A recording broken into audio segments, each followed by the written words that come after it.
ರಾಗ ಸುರಟಿ. ಯಾಸ ಪದ್ಮಾಸನಸ್ಥ ವಿಪುಲ ಕಟಿತಟೇ ಪದ್ಮಪತ್ರ ಯಥಾಕ್ಷೇ ಗಂಭೀರಾವರ್ತನಾಭಿಃ ಸ್ತನಭರನಮಿತ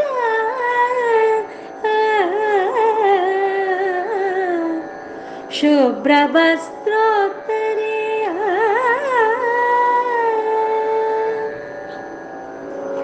ಲಕ್ಷ್ಮೀ ದಿವ್ಯೈಃ ಗಜೇಂದ್ರೈಃ ಮಣಿಗಣಖಚಿತೈಃ ಸ್ನಾಪಿತಾ ಹೇಮಕುಂಭೈಃ ನಿತ್ಯೋ ಸಾ ಪದ್ಮಹಸ್ತಾ ಮಮ ವಸತು ಗೃಹೇ ಸರ್ವಮಂಗಲ್ಯ ಯುಕ್ತಾ.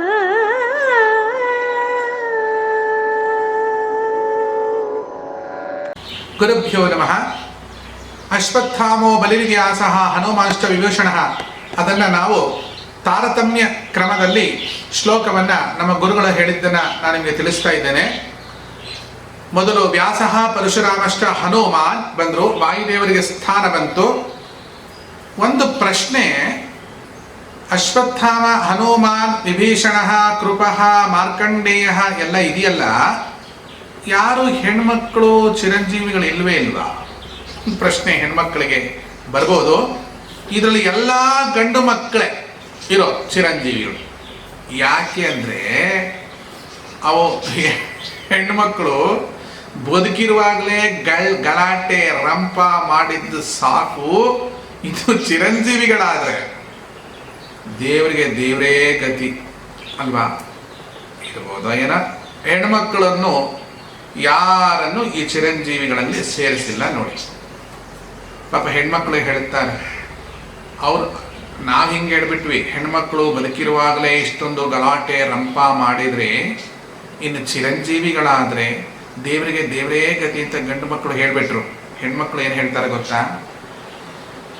ಅಪ್ಪ, ಇನ್ನೊಂದು ಜನ್ಮ ಅಂತಿದ್ರೆ ಹೆಣ್ಮಕ್ಳಾಗಿ ನಾವು ಹುಟ್ಟೋದು ಬೇಡ, ಇನ್ನು ಹೆಣ್ಮಕ್ಳಾಗೇ ಚಿರಂಜೀವಿಗಳಾದರೆ ಈ ಗಂಡು ಸಂತಾನಗಳ ಕೈ ಕೆಳಗೆ ನಾವು ಬದುಕಲಿಕ್ಕೆ ಸಾಧ್ಯವಾ ಅಂತ ಹೇಳಿ ಅವರು ಚಿರಂಜೀವಿ ತತ್ವಕ್ಕೆ ಅವರು ಚಿರಸ್ಥಾಯಿ ಸೈನ್ ಹಾಕಿರ್ಬೋದು ಅಂತ ಕಾಣಿಸುತ್ತೆ. ನಮಗೆ ಬೇಡ ಅಂತ ಹೇಳಿರ್ಬೋದು ಅಂತ ಕಾಣಿಸುತ್ತೆ. ಈ ಹೆಸರನ್ನು ಹೇಳುವಾಗ ಇಲ್ಲಿ ಹೆಣ್ಮಕ್ಕಳ ಹೆಸರನ್ನು ಇದರಲ್ಲಿ ಸೇರಿಸಿಲ್ಲ ಶಾಸ್ತ್ರಕಾರರು. ವ್ಯಾಸಃ ಪರಶುರಾಮಶ್ಚ ಹನುಮಾನ್, ತಾರತಮ್ಯ ಸರಿ ಬಂತಲ್ವ? ಮೊದಲು ಭಗವಂತ ವೇದವ್ಯಾಸ ದೇವರು, ಆದ ಮೇಲೆ ಪ್ರಾಣದೇವರು, ನಂತರ ಭಾರತೀ ದೇವಿ ಬರಬೇಕಾಗಿತ್ತು. ಹೆಣ್ಣುಮಕ್ಕಳ ಹೆಸರು ಚಿರಂಜೀವಿಗಳಲ್ಲಿ ಇಲ್ಲ, ಆದ್ದರಿಂದ ಸಾಮಾನ್ಯವಾಗಿ ಹೆಣ್ಣುಮಕ್ಕಳು ಯಾರು ಚಿರಂಜೀವಿಗಳು ಇಲ್ಲ, ಆದ್ದರಿಂದ ಇಲ್ಲಿ ಅವರಿಗೆ ಪ್ರವೇಶ ಇಲ್ಲ. ನಂತರದ ಸ್ಥಾನ ಯಾರಿಗೆ? ಮಹಾರುದ್ರ ದೇವರದ್ದು. ಪರಮಾತ್ಮ ಲಕ್ಷ್ಮೀದೇವಿ ಹೆಣ್ಣಾಗಿದ್ದರಿಂದ ಬರಲಿಲ್ಲ. ಪರಮಾತ್ಮ ಆದ ತಕ್ಷಣ ಚತುರ್ಮುಖ ಬ್ರಹ್ಮದೇವರು ಅವರದ್ದೇ ರೂಪವಾಗಿರ್ತಕ್ಕಂಥ ಹನುಮಂತ ದೇವರು ಬಂದರು. ಹನುಮಾನ್, ಭಾರತೀ ದೇವಿ ಬರಲಿಲ್ಲ. ಮುಂದೆ ಯಾರು ಬರಬೇಕು? ಮಹಾದೇವರು, ಮಹಾರುದ್ರ ದೇವರು ಬರಬೇಕಲ್ವಾ? ಆದ್ರಿಂದ ದ್ರೋಣಜಃ. ಇಲ್ಲಿ ಅಶ್ವತ್ಥಾಮ ಎನ್ನುವ ಹೆಸರನ್ನು ಹಾಕಲಿಲ್ಲ, ದ್ರೋಣಜಃ ಅಂತ ಹಾಕಿದ್ರು. ಯಾಕೆಂದ್ರೆ ದ್ರೋಣರಿಂದ ಜ, ನೀರಜ, ನೀರಿನಿಂದ ಜ ಹುಟ್ಟಿದ್ಯಾವುದು? ಕಮಲ ಅಲ್ವಾ? ಹಾಗೆ ದ್ರೋಣಜ, ದ್ರೋಣರಿಂದ ಹುಟ್ಟಿದವರು ಯಾರು? ಅಶ್ವತ್ಥಾಮರು ಬಂದರು. ಹನುಮಂತನಾದ ಮೇಲೆ ರುದ್ರದೇವರು ಬಂದರು. ಅಶ್ವತ್ಥಾಮರು ಆದ ಮೇಲೆ ಕೃಪಾಚಾರ್ಯರು, ಕೃಪಾಚಾರ್ಯರ ನಂತರ ಮಾರ್ಕಂಡೇಯ ಋಷಿ, ಆಮೇಲೆ ಬಂದವರು ಇಬ್ಬರು ದೈತ್ಯರು, ದೈತ್ಯ ಚಕ್ರವರ್ತಿಗಳು. ಯಾರು? ಬಲಿಹಿ ಚೈವ, ಬಲಿಚಕ್ರವರ್ತಿ ಬಂದ. ಮಧ್ಯದಲ್ಲಿ ಏನಂತ ಇದೆ ಅಂದರೆ ಬಲಿಹಿಶ್ಚೈವ ಅಶ್ವತ್ಥಾಮೋ ಬಲಿರ್ವ್ಯಾಸೋ ಹನುಮಾಶ ವಿಭೂಷಣ ಕೃಪಃ ಪರಶುರಾಮಶ್ಚ ಸಪ್ತೈತೆ ಚಿರಂಜೀವಿನಃ. ಅಲ್ಲಿ ಯಾರು ಬಂದರು? ಬಲಿಚಕ್ರವರ್ತಿಯೂ ಬಂದ, ಮತ್ತೆ ವಿಭೀಷಣನು ಬಂದ. ವಿಭೀಷಣನು ದೈತ್ಯ ಚಕ್ರವರ್ತಿ, ಬಲಿಚಕ್ರವರ್ತಿಯು ದೈತ್ಯ ಚಕ್ರವರ್ತಿ. ಹಾಗಾಗಿ ಲಾಸ್ಟಿಗೆ ಅವರಿಗೆ ಹಿ ಅಂತ ಹಾಕಿದ್ದಾರೆ. ಹಿ ಅಷ್ಟಮಃ, ಹಿ ಅಂತೀವಿ ನೋಡಿ. ಯಾಕೆ ಮಧ್ಯದಲ್ಲಿ ಹಿ ಅಂತ ಯಾಕೆ ಹಾಕಿದ್ರು? ಯಾಕೆ ನಾವು ಹಿ ಅಂತ ತೆಗೆದುಕೊಳ್ಬೇಕು? ಸಂಸ್ಕೃತದಲ್ಲಿ ಬಹಳ ಅದ್ಭುತವಾಗಿರತಕ್ಕಂತಹ ಪ್ರಯೋಗಗಳಿವೆಲ್ಲ. ಹಿ ಅಂದ್ರೆ ಪ್ರಸಿದ್ಧ ಅಂತ ಅಷ್ಟೇ ಅರ್ಥ. ಅಂದ್ರೆ ಈ ತಾರತಮ್ಯ ಶಾಸ್ತ್ರಕಾರರ ಪ್ರಕಾರ ಪ್ರಸಿದ್ಧ. ಪ್ರಸಿದ್ಧ ಅಂತ ಹಾಕಬೇಕಾದ್ರೆ ಏನದು ದೃಷ್ಟಿಯಲ್ಲಿ ಹಿ ಅಂದ್ರೆ ಆಮೇಲೆ. ಅಷ್ಟಮಸ್ತು ವಿಭೀಷಣ, ಎಂಟನೆಯವನು ವಿಭೀಷಣ. ಅದನ್ನು ಒಟ್ಟಿಗೆ ಹೇಳುವಾಗ ಹಿ ಅನ್ನೋದನ್ನ ಹ್ಯಷ್ಟಮಸ್ತು ವಿಭೀಷಣ, ಹ್ಯಷ್ಟಮಸ್ತು ಬಲಿಹಿ, ಬಲಿಹಿ ಹ್ಯಷ್ಟಮಸ್ತು ವಿಭೀಷಣ. ಹಿ ಅನ್ನೋದು ವಿಭೀಷಣ ಅಂತ ಹೇಳಿದಾಗೆ ಆಯಿತು. ಇದು ಎಂಟ್ ಸಂಧಿ. ಸಮಾಸಗಳಿವೆಲ್ಲ. ರಾಮಾವತಾರ, ಕೃಷ್ಣಾವತಾರ, ಗಣೇಶ, ಇದೆಲ್ಲ ಸಂಧಿಗಳ ವಿವರಣೆ. ಹ್ಯಷ್ಟಮಸ್ತು ವಿಭೀಷಣ, ಇದು ಚಿರಂಜೀವಿಗಳ ತಾರತಮ್ಯ ಕ್ರಮ. ಒಳ್ಳೆದಿದೆಯಲ್ವಾ ತಾರತಮ್ಯ ಕ್ರಮ? ಸಿಕ್ಕಿದ್ದು ಇಷ್ಟೇ ಅಲ್ಲ, ಮತ್ತೊಂದು ಸೇರ್ಪಡೆ ಆಯಿತು. ಯಾರು? ಮಾರ್ಕಂಡೇಯರು ಇಲ್ಲಿ ಸೇರಿಕೊಂಡಿದ್ದಾರೆ. ಹೀಗೆ 8 ಜನ ಚಿರಂಜೀವಿಗಳು ನಮಗೆ ಸಿಕ್ಕಿತು. ದಶಾವತಾರದಲ್ಲಿ ನಮಗೆ 2 ಸಿಕ್ಕಿತು. ಯಾವುದು? ವ್ಯಾಸ, ಪರಶುರಾಮಶ್ಚ. ಅಂದ್ರೆ ವೇದವ್ಯಾಸ ದೇವರು ದಶಾವತಾರಗಳಲ್ಲಿ ಬರಲ್ಲ. ಮತ್ಸ್ಯ, ಕೂರ್ಮ, ವರಾಹ, ನರಸಿಂಹ, ವಾಮನ, ಭಾರ್ಗವ, ಪರಶುರಾಮ ಬರ್ತಾನೆ. ಅಲ್ಲಿ ದತ್ತಾತ್ರೇಯರು ಬರೋದಿಲ್ಲ. ಮತ್ತೆ ದತ್ತಾತ್ರೇಯರನ್ನ ದಶಾವತಾರದಲ್ಲಿ ಅಂತ ಹೇಳ್ತಾ ಇದ್ದೀರಲ್ಲ, ದಶಾವತಾರದ ಮಧ್ಯದಲ್ಲಿ ಅವರು ಬಂದೋಗಿದ್ದಾರೆ ನೋಡಿ. ಯಾಕೆ ಹೇಳಿ? ಕೃಷ್ಣಾವತಾರ ಆದಾಗ ವೇದವ್ಯಾಸ ದೇವರು ಇದ್ರು. ದಶಾವತಾರದಲ್ಲಿ ಸೇರದಿದ್ದರೂ ದಶಾವತಾರಗಳ ಮಧ್ಯದಲ್ಲಿ ಶ್ರೀಮನ್ನಾರಾಯಣ ವೇದವ್ಯಾಸನಾಗಿ ಹುಟ್ಟಿದ್ದರಿಂದ, ಶ್ರೀಕೃಷ್ಣನ ಕಾಲದಲ್ಲಿಯೂ ವೇದವ್ಯಾಸ ದೇವರಿದ್ದರಿಂದ ಅದನ್ನು ದಶಾವತಾರದ ಮಧ್ಯದಲ್ಲಿಯೇ ನಾವು ತೆಗೆದುಕೊಳ್ಬೇಕಾಗ್ತದೆ. ಭಗವಂತನ ಅವತಾರಗಳಲ್ಲಿ ಯಾವುದು ಎಲ್ಲಿ ಹೋಗಿದೆ ಅಂತ ನಾವು ನೋಡ್ತಾ ಬರುವಾಗ ವೇದವ್ಯಾಸ ಆಗಲಿ, ಪರಶುರಾಮ ಆಗಲಿ ಚಿರಂಜೀವಿಗಳು. ಹಾಗಾದ್ರೆ ದೇಹ ಬಿಟ್ಟಂತ ರೂಪ ಯಾವುದು? ಈಗ ದೇಹ ಬಿಟ್ಟಿದ್ದೊಂದು ರೂಪ ಬೇಕಲ್ಲ. ಭಗವಂತನ ಅವತಾರಗಳಲ್ಲಿ ದೇಹ ತ್ಯಾಗ ಮಾಡಿದೆ ಎಂದು ಪ್ರಸಿದ್ಧಿ ಇರ್ತಕ್ಕಂಥ ರೂಪ ಏನಾದರೂ ಉಂಟಾ? ಹಾಗೇನಾದರೂ ವಿವರಣೆ ಇದೆಯಾ? ಇವರಿಷ್ಟು ಜನ, ಒಂದಿಷ್ಟು ಜನ ಚಿರಂಜೀವಿಗಳಾದ್ರು. ಮತ್ಸ್ಯ, ಕೂರ್ಮ, ವರಾಹ, ನರಸಿಂಹ ಬಂದ್ರು, ಎಲ್ಲಿಗೆ ಹೋದ್ರು, ಏನಾಯ್ತು, ಅದರ ವಿವರಣೆ ನಮಗೆ ಸಿಗೋದಿಲ್ಲ. ಭಗವಂತ ಧರೆಗೆ ಬಂದದ್ದು ಯಾತಕ್ಕೋಸ್ಕರ? ಸಾತ್ವಿಕರಿಗೆ ಸರಿಯಾದ ತಿಳುವಳಿಕೆ ಕೊಡ್ಲಿಕ್ಕೆ ಮಾತ್ರ ಅಲ್ಲ. ಅಂದ್ರೆ ದೇವರ ಅವತಾರ ಮಾಡಿದ್ದು, ಧರೆಗೆ ಬಂದದ್ದು ಕೇವಲ ಸಾತ್ವಿಕರಿಗೆ ತನ್ನ ತಿಳುವಳಿಕೆ ಕೊಡ್ಲಿಕ್ಕೆ ಅಂತ ನೀವು ಸಾಧಿಸ್ಲಿಕ್ಕೆ ಹೋಗಬೇಡಿ. ಅಲ್ಲಿ ಅವರಿಗೆ ಮಾತ್ರ ಅಲ್ಲ, ದೇವರು ಬಂದದ್ದು ವ್ಯಕ್ತಿಯ ಯೋಗ್ಯತೆಯನ್ನು ಅನುಸರಿಸಿ, ಯಾರ್ಯಾರಿಗೆ ಏನೇನು ಯೋಗ್ಯತೆ ಇದೆಯೋ ಆ ಯೋಗ್ಯತೆಯ ಪ್ರಕಾರ ಅದನ್ನು ಅನುಸರಣೆ ಮಾಡಿ ಅವರಿಗೆ ಜ್ಞಾನವನ್ನು ಕೊಡುವುದಕ್ಕೋಸ್ಕರ ಬಂದದ್ದು. ಯಾಕೆಂದರೆ ಸತ್ವಗುಣ ಅಂತ ಇದೆ. ಸತ್ವಗುಣದವರು ಇದ್ದಾರೆ, ರಾಜಸ ಗುಣದವರು ಇದ್ದಾರೆ, ತಾಮಸ ಗುಣದವರು ಇದ್ದಾರೆ. ಎಲ್ಲರಿಗೂ ಭಗವಂತನ ತಿಳುವಳಿಕೆ ಕೊಡಬೇಕಲ್ಲ. ಆದರೆ ಎಲ್ಲರಿಗೂ ಒಂದೇ ತಿಳುವಳಿಕೆ ಕೊಡ್ಲಿಕ್ಕೆ ಆಗೋಲ್ಲ.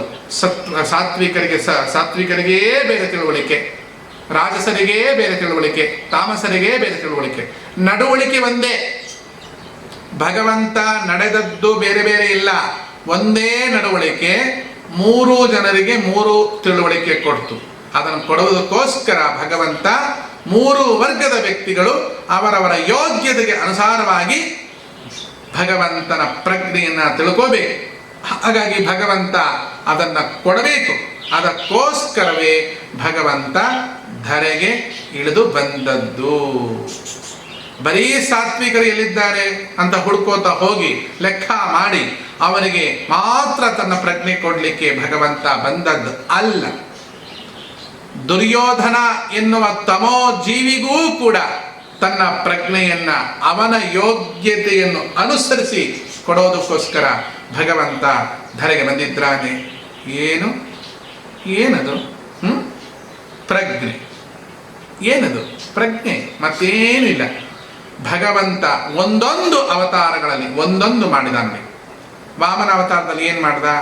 ಬಲಿಚಕ್ರವರ್ತಿಯ ಮನೆಗೆ ಹೋಗಿ ದಾನವನ್ನು ಬೇಡಿದ. ಎಷ್ಟು ದಾನ ಬೇಡಿದ? 3 ಹೆಜ್ಜೆಗಳನ್ನು ನನಗೆ ದಾನ ಕೊಡುವುದಿಲ್ಲ.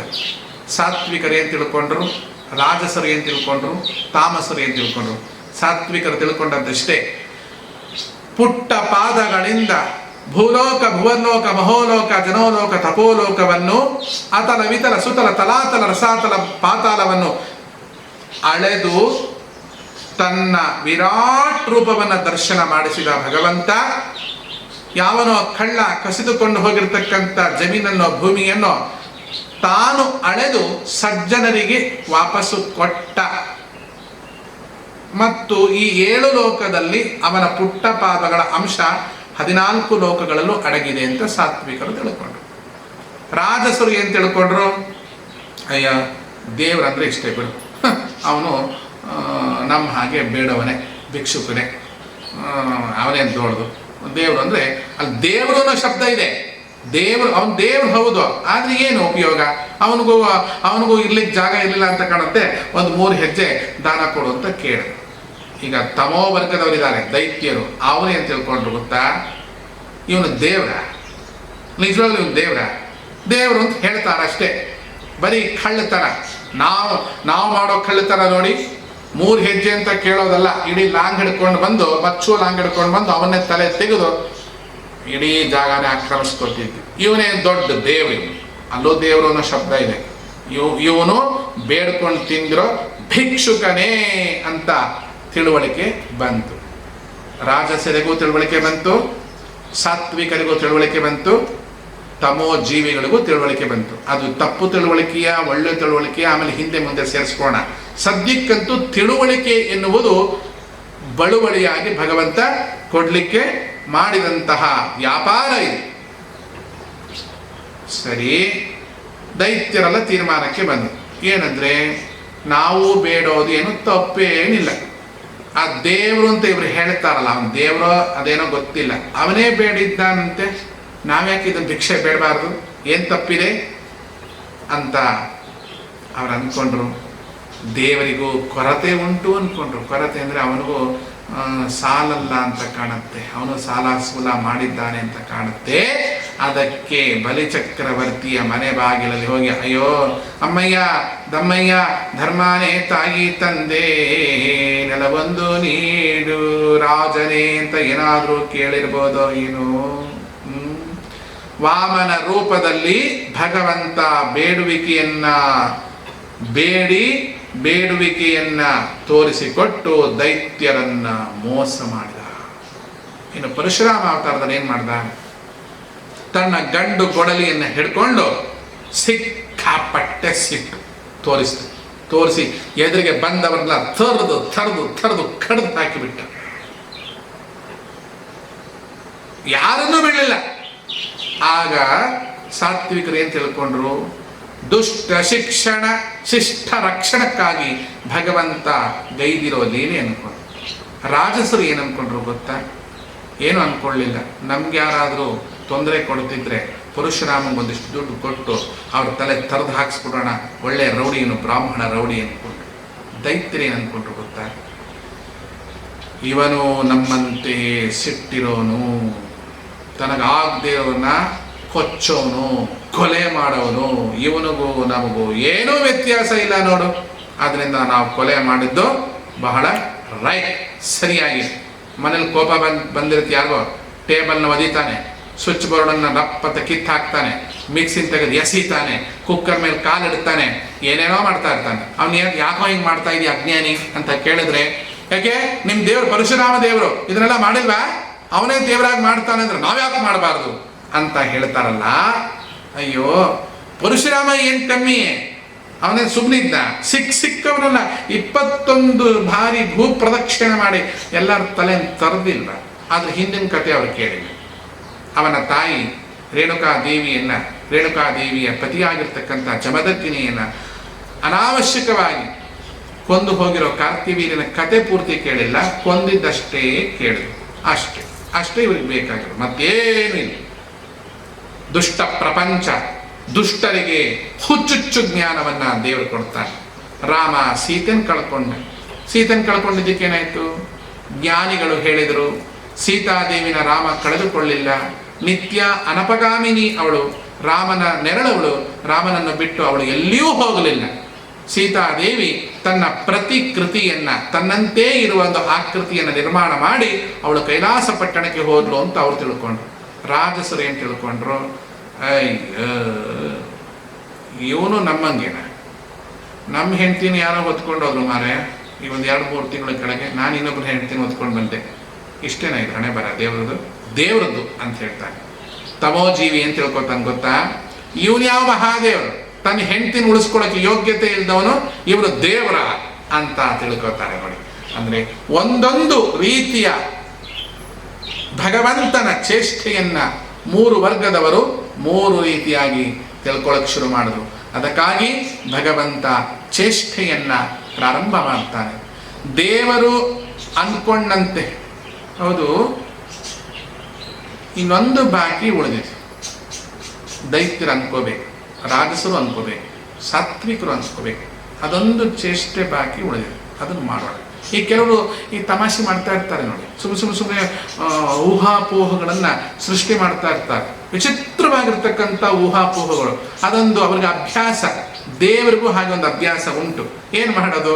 ಮನುಷ್ಯರನ್ನ ಮಂಗ ಮಾಡೋದು, ಮಂಗನನ್ನ ಮನುಷ್ಯನನ್ನ. ಇದು ಅವನ ಇಚ್ಛಾ ಮಾತ್ರ ಪ್ರಭೋ ಸೃಷ್ಟಿ ಅಂತ ಹೇಳ್ತಾರಲ್ಲ ಹಾಗೆ. ದೇವರು ಅಂದುಕೊಂಡ ಇನ್ನೊಂದು ಬಾಕಿ ಉಳಿದಿದೆ. ಅದ್ಯಾವುದು? ಸತ್ತಂತೆ ತೋರಿಸ್ಬೇಕು. ಸತ್ತಂತೆ ಒಂದು ತೋರಿಸ್ಬಿಟ್ರೆ ಆಗ ಯಾರ್ಯಾರು ಏನ್ ಅವರಿಗೆ ತಿಳುವಳಿಕೆ ಬರ್ತದೋ ನೋಡೋಣ. ನಾವು ಮಾತ್ರ ಸಾಯೋದಲ್ರಿ, ದೇವರು ಸಾಯ್ತಾನೆ ಅಂತ ದೈತ್ಯರು ಅಂದುಕೋಬೇಕು. ಅದಕ್ಕೋಸ್ಕರ ಭಗವಂತ ತನ್ನ ಚೇಷ್ಟೆಯನ್ನ ತೋರಿಸ್ಲಿಕ್ಕೋಸ್ಕರ ಅವನು ಏನ್ ಮಾಡ್ದ? ಎಲ್ಲ ಕಳ್ತನ ಆಯ್ತು, ಸುಳ್ತನ ಆಯ್ತು, ಲಫಂಗತನ ಆಯ್ತು, ಚಾಡಿಕೋರ್ತನ ಆಯ್ತು, ಹೆಣ್ಮಕ್ಳ ಹುಚ್ಚಾಯ್ತು, ಏನೇನು ಅಂದ್ಕೊಂಡ್ರು ಎಲ್ಲ ಆಯ್ತು. ಇನ್ನು ಒಂದಾಗಿಲ್ಲ. ಅದ್ಯಾವುದು? ದೇವ್ರು ಸತ್ತೋಗಿದ್ದಾನೆ ಅಂತ ಹೇಳೋದಿಲ್ಲಲ್ಲ, ಅದು ಒಂದು ಹೇಳಿಸ್ಬಿಡೋಣ ನೋಡು ಅಂತ ಹೇಳಿ ಕೃಷ್ಣಾವತಾರದ ತನಕ ಕಾದು ಕೂತಿದ್ದ ದೇವರು. ಅದಕ್ಕೋಸ್ಕರ ಕೃಷ್ಣ ಎಲ್ಲಿ ಮಲಗಿದ್ದ? ಪ್ರಭಾಸ ಕ್ಷೇತ್ರದಲ್ಲಿ, ಸೋಮನಾಥ ಕ್ಷೇತ್ರದಲ್ಲಿ. ಅಂದ್ರೆ ಪ್ರಭಾಸ ಅಂದ್ರೆ ತುಂಬ ಜನಕ್ಕೆ ಅರ್ಥ ಆಗಲ್ಲ. ಪ್ರಭಾಸ ಕ್ಷೇತ್ರ ಅಂದ್ರೆ ಅರ್ಥ ಆಗಲ್ಲ. ನಿಜವಾಗಲೂ ಪೌರಾಣಿಕವಾಗಿ ಅಥವಾ ಐತಿಹಾಸಿಕವಾಗಿ ಆ ಊರಿನ ಹೆಸರು ಪ್ರಭಾಸ ಅಂತ. ಪ್ರಭಾಹಾಸ ಅಂದ್ರೆ ಪ್ರಭೆಯು ಹರಡಿರುವ ಜಾಗ, ಪ್ರಭಾವಲಯವು ತುಂಬಿರುವ ಜಾಗ. ಈಗ ಸೋಮನಾಥ ಕ್ಷೇತ್ರ ಅಂತ ಹೇಳ್ತಾರೆ. ಅಶ್ವತ್ಥ ಮರದ ಬುಡದಲ್ಲಿ ಆರಾಮವಾಗಿ ಶ್ರೀಕೃಷ್ಣ ಮಲ್ಕೊಂಡಿದ್ದ, ಕಾಲ್ ಮೇಲೆ ಹಾಕೊಂಡಿದ್ದ, ಕಾಲನ್ನು ಅಲಗಾಡಿಸ್ತಾ ಇದ್ದ. ಈಗ ಕಾಲ್ ಮೇಲೆ ಕಾಲು ಹಾಕೊಂಡು ಹಿಂಗೆ ಮಾಡ್ತಾ ಇರ್ತಾರೆ ನೋಡಿ, ಹಾಗೆ ಮಾಡ್ತಾ ಇದ್ದ. ದೂರದಲ್ಲಿ ಒಬ್ಬ ಬೇಡ ನಿಮಗೆ ಬೇಕಾ? ಬೇಡಪ್ಪ, ನಮಗೆ ಬೇಡ ಒಬ್ಬ, ಅವನಿಗೆ ಸಂಸ್ಕೃತದಲ್ಲಿ ವ್ಯಾಧ ಅಂತ ಹೇಳ್ತಾರೆ. ಆ ವ್ಯಾಧ ಅದನ್ನು ನೋಡಿಕೊಂಡಿದ್ದ, ದೂರದಲ್ಲಿ ನೋಡಿದ. ಅಂದರೆ ಕೃಷ್ಣ ಬಂದು ಅಶ್ವತ್ಥ ಮರದ ಕೆಳಗೆ ಮಲಗೋದು ನೋಡಿಲ್ಲ, ದೂರದಲ್ಲಿ ನೋಡ್ತಾ ಇದ್ದಾನೆ. ಅವನು ಬೇಟೆಗೋಸ್ಕರ ಬಂದಿದ್ದಾನೆ. ಏನೋ ಅಲ್ಲಿ ಒಂದು ಚಲನವಲನಗಳು ಆಗ್ತಾ ಇದೆಯಲ್ಲ ಅಂತ ನೋಡ. ಇದರ ಹಿಂದಿನ ಚೂರು ಕತೆಗೆ ನಾವು ಬರೋಣ. ಮಹಾಭಾರತದ ಕೊನೆಯ ದಿನಗಳು, ಯುದ್ಧಗಳೆಲ್ಲ ಮುಗಿದು ಹೋಗಿದೆ. ಗಾಂಧಾರಿ ದೇವಿ ಶ್ರೀಕೃಷ್ಣ ನೋಡಬೇಕು ಅಂತ ಹೇಳ್ತಾಳೆ. ಕೃಷ್ಣ ಗಾಂಧಾರಿ ಹತ್ರ ಬರ್ತಾನೆ. ಗಾಂಧಾರಿ ಹೇಳ್ತಾಳೆ, ಹೇ ಜಗನ್ನಾಥ, ಜಗದ್ವ್ಯಾಪಕ ಶ್ರೀಹರಿ ಗೋವಿಂದ ಶ್ರೀಕೃಷ್ಣ, ನೀನು ದೇವರು ಅಲ್ಲ ಅಂತ ಹೇಳಿದವರು ಯಾರು ಈಗ ಭೂಮಿ ಮೇಲೆ ಇಲ್ಲವೇ ಇಲ್ಲ. ತೇನ ವಿನಾ ತೃಣಂ ಅಪಿ ನ ಚಲತಿ. ನಿನ್ನ ಆಜ್ಞೆ ಇಲ್ಲದೆ ಒಂದು ಹುಲ್ಲು ಕಡ್ಡಿಯೂ ಅಲ್ಲಾಡಲ್ಲ ಕಣೋ. ಅದು ನನಗೆ ಗೊತ್ತಿತ್ತು. ಹೆಣ್ಣಾಗಿ ಹೆಣ್ಣು ತನವನ್ನು ಕೊಟ್ಟು ಸಾಲದ್ದಕ್ಕೆ ಅಮ್ಮ ಅಮ್ಮ ಅಮ್ಮ ಅಮ್ಮ ಅಮ್ಮ ಅಮ್ಮ ಅಮ್ಮ ಅಮ್ಮ ಅಮ್ಮ ಅಮ್ಮ ಅಮ್ಮ ಅಮ್ಮ ಅಮ್ಮ ಅಮ್ಮ ಅಂತ ಕರೀಲಿಕ್ಕೆ 101 ಮಕ್ಕಳನ್ನು ನಾನು ಪಡ್ಕೊಂಡು ನೀನು ಕೊಟ್ಟಿರು. ನಿನ್ನ ಆಜ್ಞೆ ಇಲ್ಲದೆ ಒಂದು ಹುಲ್ಲು ಕಡ್ಡಿಯೂ ಅಲ್ಲಾಡಲ್ಲ ಅಂದಮೇಲೆ ನಾನು ತಾಯಾಗಲಿಕ್ಕೂ ಜಗತ್ತಿನ ತಾಯಿಯಾದ ನೀನು ಕಾರಣ ಅಲ್ವಾ ಅಪ್ಪ. ನೀನು ಮನಸ್ಸು ಮಾಡಿದ್ದರೆ ನನ್ನ ಮಕ್ಕಳಿಗೆ ಸನ್ಮತಿಯನ್ನು ಕೊಡಬಹುದಿತ್ತು. ಕಾರಕನು ನೀನೆ, ಪ್ರೇರಕನು ನೀನೆ. ಅನವರತ ಗೋವಿಂದ, ನಿನ್ನನ್ನು ಹೊರತಾಗಿ ನಾನು ಯಾರನ್ನು ಧ್ಯಾನ ಮಾಡಿಲ್ಲ, ಅದು ನಿನಗೆ ತಿಳಿದಿದೆ. 5 ಮಹಾಪಾತ್ರಗಳನ್ನು ವೇದವ್ಯಾಸ ದೇವರು ಮಹಾಭಾರತದಲ್ಲಿ ಚಿಂತನೆ ಮಾಡ್ತಾರೆ. ಗಾಂಧಾರಿ ಸಾಮಾನ್ಯವಾಗಿರ್ತಕ್ಕಂಥ ವ್ಯಕ್ತಿತ್ವ ಅಲ್ಲ ಅವಳು. ಗಾಂಧಾರಿಯನ್ನ, ಕುಂತಿಯನ್ನ, ವಿದುರನನ್ನ, ಹೀಗೆ ಒಂದು 5 ಭೀಮನನ್ನ, 5 ಪಾತ್ರಗಳನ್ನು ಚಿಂತನೆ ನಡೆಸ್ತಾರೆ ವೇದವ್ಯಾಸ ದೇವರು. ಗಾಂಧಾರಿ ಅಸಾಮಾನ್ಯವಾಗಿರ್ತಕ್ಕಂತಹ ವ್ಯಕ್ತಿತ್ವ ಮತ್ತು ಒಳ್ಳೆ ಪಾತಿವ್ರತ್ಯ. ಅವಳು ಹೇಳ್ತಾಳೆ, ನನ್ನ ಕರ್ಮ ವಿಧಿಯಲ್ಲಿ ಏನು ಬರೆದಿತ್ತೋ ನನಗೆ ಗೊತ್ತಿಲ್ಲ, ಆದರೆ ನೀನು ಮನಸ್ಸು ಮಾಡಿದ್ರೆ ಏನು ಮಾಡಬಹುದು. ಬಹಳ ರಮಣೀಯವಾಗಿರ್ತಕ್ಕಂಥ ವಿಷಯ ಅವಳು ಹೇಳೋದು. ದುರ್ಯೋಧನನು ಅನೇಕ ಬಾರಿ ಹೇಳಿದ್ದಾನೆ ಈ ಮಾತನ್ನು. ಅವರಮ್ಮ ಹೇಳ್ತಿರೋ ಮಾತು ದುರ್ಯೋಧನಗೂ ಕೇಳಿಸಿತ್ತು. ಯಾಕೆ ಅಂದ್ರೆ ಕೃಷ್ಣ ದೇವರು ಕಣೋ, ಮೋಸ ಹೋಗ್ತೀರಾ ಕಣೋ. ಅಂದ್ರೆ ದೇವರಿಂದ ಮೋಸ ಹೋಗಲ್ಲ, ಹೌದಲ್ವಾ?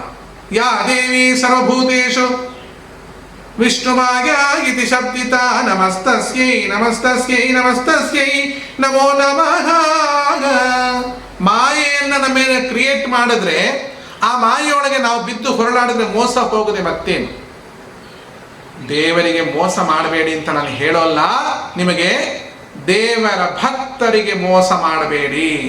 ಒಂದು ಪಕ್ಷ ನೀವು ದೇವರಿಗೆ ಮೋಸ ಮಾಡಿದರೆ ಅವನೇನು ತಿಳ್ಕೊಳ್ಳಲ್ಲ. ದೇವರ ಭಕ್ತರಿಗೆ ಮೋಸ ಮಾಡಿದರೆ ಅವನು ನಿಮಗೆ ಮೋಸ ಮಾಡದೆ ಬಿಡೋದೇ. ಇದನ್ನು ಜಾಗ್ರತೆ ಅಂತ ಅನೇಕ ಬಾರಿ ದುರ್ಯೋಧನನಿಗೆ ಗಾಂಧಾರಿ ಎಚ್ಚರಿಕೆ ಕೊಟ್ಟಿದ್ದುಂಟು. ಅನೇಕ ಬಾರಿ ಎಚ್ಚರಿಕೆ ಕೊಟ್ಟಿದ್ದಾಳೆ. ಕೃಷ್ಣ ಒಮ್ಮೆ ಬಂದು ಧೃತರಾಷ್ಟ್ರನಿಗೊಂದು ಮಾತು ಹೇಳ್ತಾನೆ. ಧೃತರಾಷ್ಟ್ರ, ನಿನ್ನ ಮಕ್ಕಳು ತಪ್ಪು ದಾರಿ ನಡೆಯುತ್ತಿದ್ದಾರೆ. ಎಷ್ಟೇ ಆಗಲಿ ನೀನು ಅವರನ್ನ ತಂದೆ ಈ ಜಗತ್ತಿಗೆ. ಯಾಕೆ ಅಂದ್ರೆ ನೀನು ಅವರ ತಂದೆ. ಆ 101 ಜನವನ್ನ ಈ ಜಗತ್ತಿಗೆ ನೀನು ತಂದೆ. ಯಾಕೆ ಅಂದ್ರೆ ನೀನು ಅವರ ತಂದೆ. ತಂದೆಯಾಗಿ ತಂದವರ ಬಗ್ಗೆ ನೀನು ಒಂದು ಎಚ್ಚರಿಕೆಯನ್ನು ವಹಿಸಬೇಕಾಗತ್ತಪ್ಪ. ಅದಕ್ಕೆ ಅವನಿಗೆ ಬುದ್ಧಿವಾದವನ್ನು ಹೇಳು ಅಂತ ಶ್ರೀಕೃಷ್ಣ ಹೇಳಿಲ್ವಾ? ಹೇಳಿದ್ದಾನೆ. ಆದರೆ ಧೃತರಾಷ್ಟ್ರ ಮೂರ್ಖ ಶಿಖಾಮಣಿ ಮಾಡಿದ್ದೇನು ಗೊತ್ತಾ? ಗಾಂಧಾರಿಯನ್ನು ಕರೀತಾನೆ. ಗಾಂಧಾರಿ, ಶ್ರೀಕೃಷ್ಣ ನನ್ನ ಹತ್ರ ಬಂದು ಹೇಳ್ದ,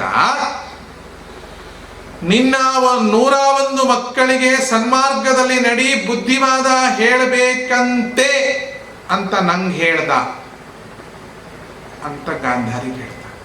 ಗಾಂಧಾರಿ ಹೇಳ್ತಾಳೆ, ಆ ಬುದ್ಧಿವಾದವನ್ನ ನನ್ನ 101 ಮಕ್ಕಳಿಗೆ ನಾನು ಹೇಳಲಿಕ್ಕೆ ಯೋಗ್ಯತೆಯನ್ನು ಕಳ್ಕೊಂಡಿದ್ದೇನೆ. ಅದೇ ಬುದ್ಧಿವಾದವನ್ನ ನನ್ನ ಹತ್ರ ಇಟ್ಕೊಂಡಿದ್ದೀನಿ, ನನ್ನ ಕೈ ಚೀಲದಲ್ಲಿ. ಆ ಬುದ್ಧಿವಾದವನ್ನ ಅವರನ್ನು ತಂದ, ಅವರನ್ನು ನೀ ಈ ಜಗತ್ತಿಗೆ ತಂದೆ. ಈ ತಂದೆ ಎನ್ನುವ ಭಾವದಿಂದ ನಾನು ನಿನಗೆ ಹೇಳ್ತೇನೆ, ಈ ಬುದ್ಧಿಯನ್ನು ನಿನಗೆ ತಂದುಕೋ. ಮೊದಲು ನೀನು ತಂದುಕೋ ಬುದ್ಧಿಯನ್ನು ಅಂತ ಹೇಳಿ ಆ ಬುದ್ಧಿಯನ್ನು ಗಾಂಧಾರಿ ಧೃತರಾಷ್ಟ್ರನಿಗೆ ಹೇಳಿದಂಥ ಮಹಾಸಾಧ್ವಿ ಅವಳು. ಇಂತಹ ತಾಯಿ ಹೊಟ್ಟೆ ಉರಿದು ಹೋಗಿತ್ತು.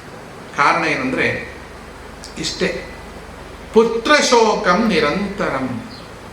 ಮಕ್ಕಳ ಶೋಕ ತಂದೆ ತಾಯಿಗಳಿಗೆ ನಿರಂತರವಾಗಿರುತ್ತೆ.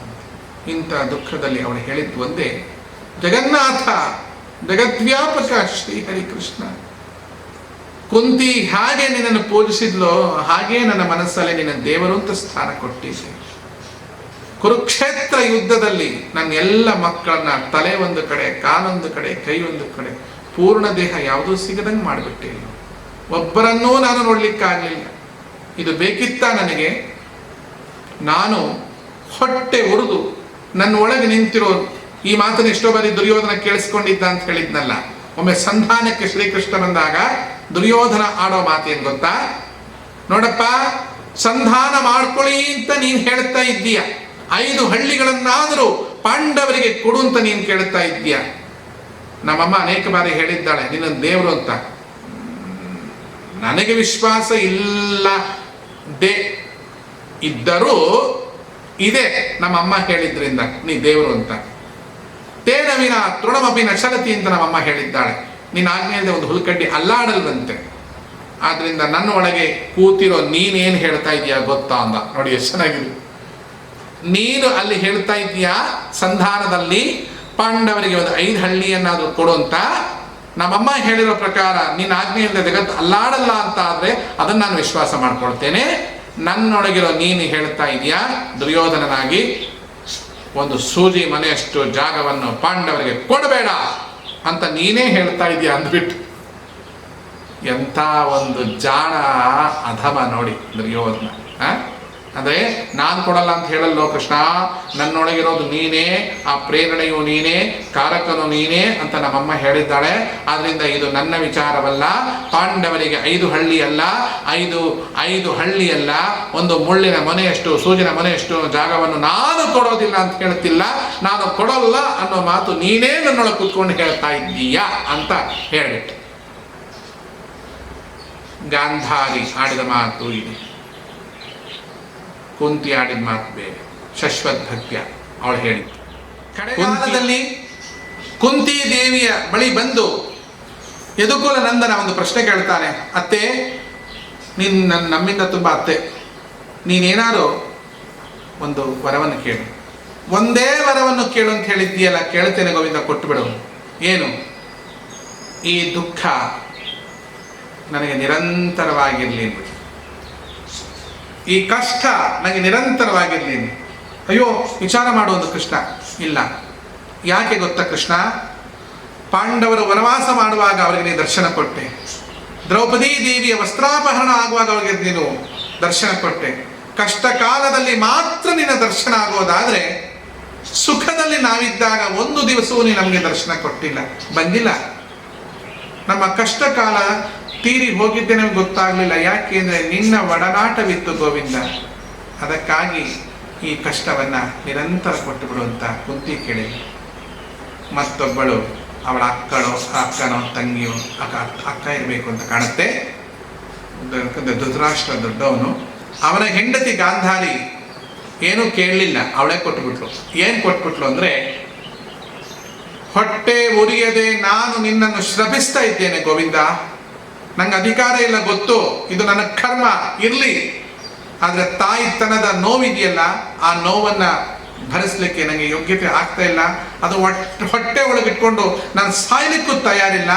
ಆದ್ದರಿಂದ ನಿನ್ನ ಯದುಕುಲ ನಾಶವಾಗಿ ಹೋಗಲಿ ಅಂತ ಶಾಪ ಕೊಡು. ಕೃಷ್ಣಾವತಾರದ ಕೊನೆಯ ಘಟ್ಟಗಳ ವಿಚಾರವನ್ನು ನಾನು ಹೇಳ್ತಾ ಇದ್ದೇನೆ. ಸಾವಿಲ್ಲದ ಹರಿಗೆ ನರಕ ಯಾತನೆ ಸಲ್ಲ ಅಂತ ನೀವು ಹೇಳಿದ್ದೀರಲ್ಲ, ಲಕ್ಷ್ಮಿ ಹೇಳ್ತಾ ಇದ್ದಾಳಲ್ಲ, ಸಾವೇ ಇಲ್ಲ ಕೃಷ್ಣನ್ಗೆ ಅಂತ ಅಂದ್ರೆ ಇಲ್ಲಿ ಆ ವಿಚಾರ ಈಗ ಬರುತ್ತೆ. ಈಗ ಇದನ್ನು ಹೇಗೆ ನಾವು ಸಮರ್ಥನೆ ಮಾಡೋದು? ಈ ಲಕ್ಷ್ಮೀ ಶೋಭನದ ಪದ್ಯಕ್ಕೆ ಸಾವಿಲ್ಲದ ಹರಿಗೆ ನರಕ ಯಾತನೆ ಸಲ್ಲ. ಸಾವೇ ಇಲ್ಲದ ಹರಿಗೆ ನರಕ ಯಾತನೆ ಹೇಗಾಗತ್ತೆ? ನರಕ ಯಾತನೆ ಆಗಬೇಕಾದ್ರೆ ದೇಹವನ್ನು ಬಿಡಬೇಕು. ದೇಹ ಸತ್ತ ಮೇಲೆ ಆತ್ಮನಿಗೆ ಮೊಳಗಾತ್ರ ದೇಹ ಬಂದು ಆಮೇಲೆ ನರಕಕ್ಕೆ ಹೋಗೋದು ಅಥವಾ ಸ್ವರ್ಗಕ್ಕೆ ಹೋಗೋದು ಅಂತ ಆದರೆ, ಕೃಷ್ಣ ಮಾಡಿರೋ ಇಂಥ ತುಂಟಾಟ, ಕಿತಾಪತಿ, ಅನೇಕ ಚಂಡಾಲ್ಗಿರಿಗೆ ಅವನಿಗೂ ನರಕ ಆಗಬೇಕು ಎಂದು ಪ್ರತಿವಾದಿ ವಾದಿಸ್ತಾ ಇದ್ದಾನಲ್ವಾ? ಆದರೆ ಶ್ರೀಹರಿಗೆ ನರಕ ಆಗೋಲ್ಲ, ಯಾಕೆಂದ್ರೆ ದೇಹವನ್ನೇ ಬಿಟ್ಟಿಲ್ಲ ಅಂತ ನೀವು ಹೇಳ್ತೀರಲ್ಲ. ಮತ್ತೆ ಈ ಕಥೆಯನ್ನು ನಾವು ಹೇಗೆ ಪುಷ್ಟೀಕರಿಸಬೇಕು? ಕೊನೆಯ ಘಟ್ಟಗಳಲ್ಲಿ ಏನಾಯಿತು ಅಂದರೆ, ಯಾದವರಿಗೆ ಒಂದು ಹುಚ್ಚು ಜ್ಞಾನ ಬಂತು. ಮುಗಿಸ್ಬೇಕಲ್ಲ, ಯಾರು ಮರಳಿನ ಮನೆ ಮಕ್ಕಳೆಲ್ಲ ಸಮುದ್ರ ತೀರದಲ್ಲಿ ಅಥವಾ ನದಿ ತೀರದಲ್ಲಿ ಆ ಕಾಲುಗಳನ್ನು ಕೈಗಳನ್ನು ಇಟ್ಬಿಟ್ಟು ಒಂದು ಮನೆ ಕಟ್ತಾರೆ. ಕಟ್ಟಿ ಸ್ವಲ್ಪ ಆಟ ಆಡ್ತಾರೆ. ಆಟ ಆಡಿದ್ಮೇಲೆ ತಮ್ಮ ಕಾಲಿಂದ ತಾವೇ ಆ ಮನೇನ ಒದ್ದು ಮನೆಗೆ ವಾಪಸ್ ಹೋಗ್ತಾರೆ. ಯಾರೋ ಸಾಮಾನ್ಯವಾಗಿ ಅದನ್ನು ಬಿಟ್ಟು ಹೋಗೋರು. ಇಲ್ಲ ಮಕ್ಕಳೆಲ್ಲರೂ ಹೀಗೆ ಕೈ ಎಲ್ಲ ಇಟ್ಕೊಂಡು ಗೂಡು ಗೂಡು ಗೂಡು ಮಾಡಿ ಒಂದು ಮನೆ ಕಟ್ಟುತ್ತಾರೆ. ಮಕ್ಕಳು ಮರಳ ಮನೆಯ ಮಾಡಿ ಕಾಲಲ್ಲಿ ಒದ್ದು ಹೋಗುವ ಪರಿ. ತಾವೇ ಕಟ್ಟಿದ ಮನೆ ಮತ್ತು ನಾಳೆ ಬಂದು ಕಟ್ಟಿದ್ರಾಯ್ತು ಅಂತ ಕಾಲಲ್ಲಿ ಒದ್ದು ಬಿಡ್ತಾರೆ. ಅದೇ ರೀತಿ ಶ್ರೀಕೃಷ್ಣ ನಿರ್ಮೋಹಿ ತನ್ನ ಯದುಕುಲವಾದ ನಾಶವನ್ನ ತಾನೇ ಕ್ರಿಯೇಟ್ ಮಾಡಿದ. ಕೃಷ್ಣನ ಮಗ ಸಾಂಬ ಧೌಮ್ಯರನ್ನ ತಮಾಷೆ ಮಾಡಬೇಕು ಅಂತ ಎಲ್ಲ ಯದುಕುಲದ ಮಕ್ಕಳು ಆಟ ಆಡ್ಲಿಕ್ಕೆ ಶುರು ಮಾಡಿದ್ರು. ಯುವಕರವರೆಲ್ಲ ಸಾಂಬನಿಗೆ ಸೀರೆ ಉಡಿಸಿದ್ರು. ಸೀರೆ ಒಳಗೆ ಒಂದು ಒನಕೆಯನ್ನು ಕಟ್ಟಿದ್ರು, ಪುಟ್ಟ ಒನಕೆಯನ್ನು ಕಟ್ಟಿ ಅದಕ್ಕೆಲ್ಲ ಬಟ್ಟೆ ಗಿಟ್ಟೆ ಎಲ್ಲ ಸುತ್ತಿ ದಪ್ಪ ಮಾಡಿ ಅವನ ಹೊಟ್ಟೆ ಒಳಗಿಟ್ಟು ಸೀರೆ ಉಡಿಸಿದ್ರು. ಅವನು ಮಾ ಅಯ್ಯೋ ಮಾ ಮಾ ಮಾ ಅಂತ ನರಳುತ್ತಾ ಇದ್ದ. ತ್ರಿಕಾಲ ಜ್ಞಾನಿಗಳು ಕುರುಡರಂತೆ ಜೀವನ ಮಾಡಿದಂಥ ಋಷಿಗಳು ಬರ್ತಾ ಇದ್ರು. ಹೇಗಿದ್ರು ಕಣ್ ಕಾಣಿಸಲ್ಲ ಬಿಡು. ಅವರ ಹತ್ರ ಬಂದು ನಮಸ್ಕಾರ ಮಾಡಿದ್ರು. ಈ ಹೆಣ್ಣು ಮಗಳು ಬಸರಿ ಇದ್ದಾಳೆ, ತುಂಬು ಗರ್ಭಿಣಿ ಇದ್ದಾಳೆ, ಇವತ್ತಿಗೋ ನಾಳೆಗೋ ಒಂದು ಮಗುನ ಹಡಿತಾಳೆ. ಆ ಮಗು ಗಂಡ ಹೆಣ್ಣ ಅಂತ ಕೇಳಿಬಿಟ್ರು. ಅವ್ರ ತಲೆಯಲ್ಲೇನೋ ಇವನು ತ್ರಿಕಾಲ ಜ್ಞಾನಿ ಅಲ್ವಾ, ಇವನಿಗೆ ಕಣ್ಣಿಗೆ ಕಾಣಿಸ್ಬೇಕಲ್ವಾ, ಈಗೇನು ಹೇಳ್ತಾನೆ ನೋಡೋಣ. ಋಷಿಗಳು ಕಣ್ಣು ಮುಚ್ಚಿದ್ರಲ್ಲ, ಮೇಲಿನ ಕಣ್ಣು ಮುಚ್ಚಿದ್ರಷ್ಟೇ, ಒಳಗಿನ ಕಣ್ಣು ತೆರೆದಿತ್ತು. ಅವ್ರು ಹೇಳಿದ್ರು, ಇವಳು ಹಡಿಯುವ ಮಗು ನಿಮ್ಮ ಯದುಕುಲದ ನಾಶಕ್ಕೆ ಕಾರಣವಾಗತ್ತೆ ಅಂತ ಹೇಳಿಬಿಟ್ಟುಕೊಂಡು ಹುಡುಗರೆಲ್ಲ ಜೋರಾಗಿ ನಕ್ರು. ಅಯ್ಯ, ಇವನ ಗರ್ಭಿಣಿಯೂ ಅಲ್ಲ, ಇವನ ಹೊಟ್ಟೆ ಒಳಗಿರೋದು ಮಗುವೂ ಅಲ್ಲ, ಇದೊಂದು ವಾನಕ್ಕೆ ತುಂಡು ಅಂತ ನಕ್ರು. ಸಾಂಬನಿಗೆ ಕೃಷ್ಣನ ಮಗನಾಗಿ ಬಂದಿದ್ದರಿಂದ ಎಲ್ಲೋ ಸ್ವಲ್ಪ ಕೊರಗಿತ್ತು. ತಗೊಂಡು ಹೋಗಿ ಯಾರೋ ಮುಂದೆ ಹೇಳಿದ್ರು. ಕೃಷ್ಣನ ಮುಂದೆನೇ ಹೇಳಿದ್ನೋ ಏನೋ ಗೊತ್ತಿಲ್ಲ, ನಾನು ಸರಿಯಾಗಿ ಓದಿಲ್ಲ ಮಹಾಭಾರತವನ್ನ. ಯಾರೋ ನನ್ನ ಹಿರಿಯರು ಹೇಳಿದ್ದನ್ನು ನಾನು ನಿಮ್ಗೆ ಹೇಳ್ತಾ ಇದ್ದೇನೆ. ಬೇಡಪ್ಪ, ಋಷಿಗಳ ಮಾತು ಬೆಂಕಿ ಇದ್ದ ಹಾಗೆ. ಮನೆಯಲ್ಲಿ ಜ್ಯೋತಿ ಆಗಲೂಬಹುದು, ದೇವರ ಮನೆಯಲ್ಲಿ ಜ್ಯೋತಿ ಆಗಬಹುದು, ಅಡುಗೆ ಮನೆಯಲ್ಲಿ ಒಲೆ ಉರಿಯಾಗಿ ನಮಗೆ ಊಟಕ್ಕೆ ಸಾಧನ ಆಗ್ಬೋದು, ಕಡೆಗೆ ನಮ್ಮ ಮನೆಗೇ ಬೆಂಕಿ ಅಂತ ಬಿದ್ದು ಹೊತ್ಕೊಂಡು ಉರಿಬೋದು. ಯಾಕೆ ಪರೀಕ್ಷೆ ಮಾಡೋದು ಅಂತ ಹೇಳಿ ಎಲ್ಲ ಯಾದವ್ ಸೇರಿ ಒಂದು ದೊಡ್ಡ ಸಾಣೆಕಲ್ಲು ತಂದರು, ಗಂಧ ಅರಿಯೋ ಕಲ್ಲು. ಅದರ ಮೇಲೆ ಅದನ್ನು ಚೆನ್ನಾಗಿ ತೇಯ್ದು ಗಂಧ ಮಾಡೋದು.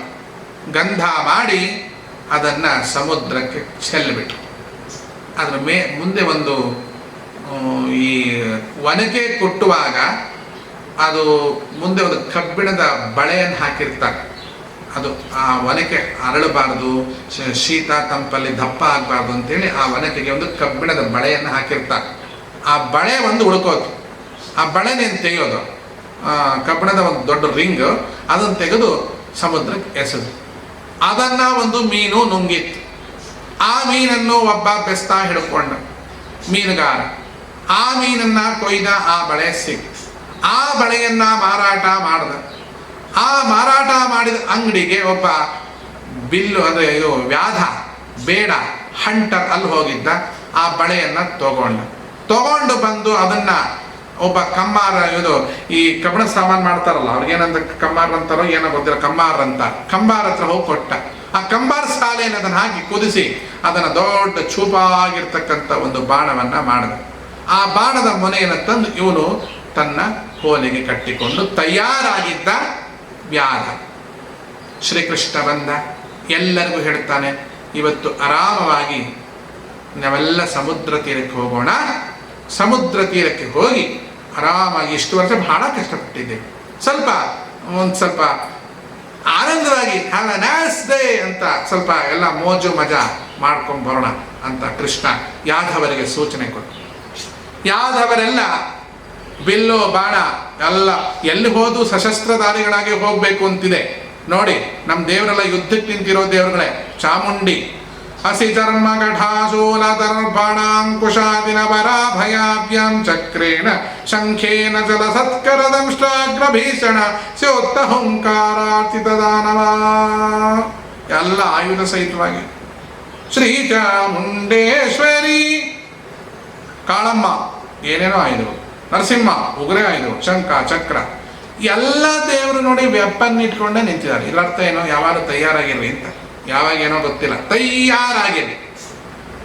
ಆದರೆ ವೆಪನ್ ಇಟ್ಕೊಳ್ಳೋದಿರೋ ಒಬ್ಬನೇ ದೇವರು ಶ್ರೀಕೃಷ್ಣ ಪರಮಾತ್ಮ. ಅವನು ಇಟ್ಕೊಂಡಿರೋದು ಪಿಳ್ಳಂಗೋವಿಯ ಚೆಲ್ವ ಕೃಷ್ಣ.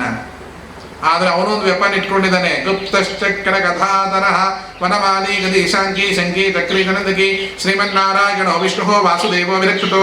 ಗುಪ್ತಶ್ಚಕ್ರ ಗದಾಧರ, ಗುಪ್ತವಾಗಿರ್ತಕ್ಕಂಥ ಚಕ್ರವನ್ನ ಗದೆಯನ್ನ ಧರಿಸಿದ್ದಾನೆ. ಕಣ್ಣಿಗೆ ಕಾಣಿಸಲ್ಲ, ಯಾಕಂದ್ರೆ ಪ್ರೇಮದ ಮೂರ್ತಿ. ಆದ್ದರಿಂದ ಕೊಳಲನ್ನು ಹಿಡಿದ. ನಮ್ಮ ಶರೀರದಲ್ಲಿ ಸುಷುಮ್ನಾ ನಾಡಿ ಅಂತ ಇದೆ. ಆ ನಾಡಿಯನ್ನೇ ಕೊಳಲನ್ನಾಗಿ ಮಾಡಿ ಅವನು ಹಾಡಿದ ಮಂತ್ರ ಹಂಸಃ ಸೋಹಂ ಸ್ವಾಹ, ಹಂಸ ಸೋಹಂ ಸ್ವಾಹ. ಈ ಮಂತ್ರವನ್ನು ಹಾಡ್ತಾ ಉಸಿರಿಗೆ ಉಸಿರು ಕೊಟ್ಟು ನಮ್ಮ ಜೀವದ ಅಲೆಗಳಲ್ಲಿ ತಾನು ಚೈತನ್ಯಮಯನಾಗಿ ಮೆರಿಲಿಕ್ಕೋಸ್ಕರ ಪ್ರೇಮ ಮೂರ್ತಿಯಾಗಿ ಆಯುಧವನ್ನು ಹಿಡಿದಿಲ್ಲ. ತಿಕ್ಕಲ್ ತಿರುಗಾಟ ಮಾಡಿದ್ರೆ ಗದೆನ ಎತ್ತದೆ, ತಲೆ ಒಡೆಯೋದೆ ಬಿಡಲ್ಲ. ಚಕ್ರ ತಗೊಂಡು ನಮ್ಮನ್ನು ಥರಿದೆ, ಅವನು ಸುಮ್ಮನಿರೋದು. ಇಂತಹ ಶ್ರೀಕೃಷ್ಣ ಎಲ್ಲರಿಗೂ ಹೇಳಿಕೊಟ್ಟ. ಎಲ್ಲರೂ ಆಯುಧ ಸಹಿತರಾಗಿ ಹೊರಟರು. ಕೃಷ್ಣ ಹೇಳ್ತಾನೆ, ನಾವು ಹೋಗ್ತಿರೋದು ಆರಾಮಾಗಿ ಹೋಟೆಲ್ಗೆ ಹೋಗಿ ಪಾನಿಪುರಿ ಪಿಜ್ಜಾ ಎಲ್ಲ ತಿನ್ಕೊಂಡು ಸಖತ್ತಾಗಿ ಡ್ಯಾನ್ಸ್ ಗಿನ್ಸ್ ಮಾಡಿಕೊಂಡು, ಈಗ ಹೋಗ್ತಾರೆ ನೋಡಿ ಗೋವಾಕ್ಕೆ ಅಂತೆಲ್ಲ ಹೋಗ್ತಾರಲ್ಲ, ಹಾಗೆ ಹೋಗೊಂಡ್ರೋ. ಇದೆಲ್ಲ ಯಾಕ್ರೋ ಈ ಆಯುಧಗಳು? ಬೇಡ ಅಂತೀಯ? ಬೇಡವೇ ಬೇಡ. ಎಲ್ಲ ಆಯುಧಗಳನ್ನು ಅಲ್ಲೇ ಬಿಟ್ಟರು, ಹೋದರು. ಯಥೇಚ್ಛವಾಗಿ ಮೈರೇಯಕ ಅಂದರೆ ಒಂದು ಹೆಂಡ, ಅದನ್ನು ಪಾನ ಮಾಡಿದ್ರು. ಮದೋನ್ಮತ್ತರಾದರು. ಒಂದಿಷ್ಟು ಜನ ಇಸ್ಪೀಟ್ ಆಡಿದ್ರು, ಇನ್ನೊಂದಿಷ್ಟು ಜನ ತೋರಾ ಬೆಲ್ಲೆ ಆಡಿದ್ರು, ಒಂದಿಷ್ಟು ಜನ ಏನೇನು ಕೇರ ಮಾಡಿದ್ರು, ಏನು ಸುಡುಗಾಡೆಲ್ಲ ಆಡ್ತಾ ಒಂದಿಷ್ಟು ಜನ ಕಬಡ್ಡಿ ಆಡಿದ್ರು. ಇದ್ದಕ್ಕಿದ್ದ ಹಾಗೆ ಯಾವನೋ ಒಂದು ತೆಗೆದ, ನಿನ್ನ ಹೆಂಡತಿ ಭಾಳ ಚಂದ ಕಣ ಅಂದ. ಶುರುವಾಯ್ತು ನೋಡಿ. ಯಾವುದೇ ಯಾವ ಕಾಲಕ್ಕೂ ಪರಸ್ತ್ರೀಯನ್ನ ಹೊಗಳಬೇಡಿ. ಹೊಗಳಿದ್ರೆ ಪರಸ್ತ್ರೀಗಿರ್ತಕ್ಕಂಥ ಪುರುಷನಿಗೇನಾದರೂ ಕೋಪ ಬಂದರೆ ಏನು ಆಗ್ಬೋದು. ಗೌತಮರೇ ತಡ್ಕೊಂಡಿಲ್ಲ ರೀ. ಅಹಲ್ಯೆಯ ತಂಟೆಗೆ ಬಂದಿದ್ದಕ್ಕೆ ಸಹಸ್ರಾಕ್ಷನಾಗು ಅಂತ ಹೇಳಿ ದೇವೇಂದ್ರನಿಗೆ ಶ್ರಪಿಸಿಲ್ವಾ? ಇವನ ಹೆಂಡತಿ ಚೆನ್ನಾಗಿದ್ದಾಳೆ ಅಂತ ಇವನು ಹೇಳ. ನನ್ನ ಹೆಂಡತಿ ಚೆನ್ನಾಗಿದ್ದಾಳೆ ಅಂತ ಹೇಳ್ತೀಯ? ಯಾವಾಗ ನೋಡಿದ್ದೆ ಅಂದ. ಅಲ್ಲ, ಯಾವಾಗ ನೋಡೋದು? ದಿನ ಮಾರ್ಕೆಟ್ಗೂ ದೇವಸ್ಥಾನಕ್ಕೆ ಬರಲ್ವಾ? ಅವಳು ಚೆನ್ನಾಗಿದ್ದಾಳೆ ಅಂತ ನಿನಗೆ ಹೆಂಗ್ ಗೊತ್ತು? ಅಲ್ಲ, ಕಣ್ಣು ಮೂಗು ನಾಗೆಲ್ಲ ಎದಕ್ಕೆ ಕಾಣಲ್ವಾ? ಒರಟ ತೂರಾಟ ಅಲ್ರಿ. ಅವ್ರ ಹೆಂಡತಿ ದಿನ ಬೆಳಗ್ಗೆ ಓಡಾಡುವಾಗ ಇವನಿಗೆ ಚೆನ್ನಾಗಿ ಕಾಣಿಸಿದೆ ಅಂದ್ರೆ ಇವುದೇ ತಪ್ಪಿದೆ. ಶುರುವಾಯ್ತು ನೋಡಿ.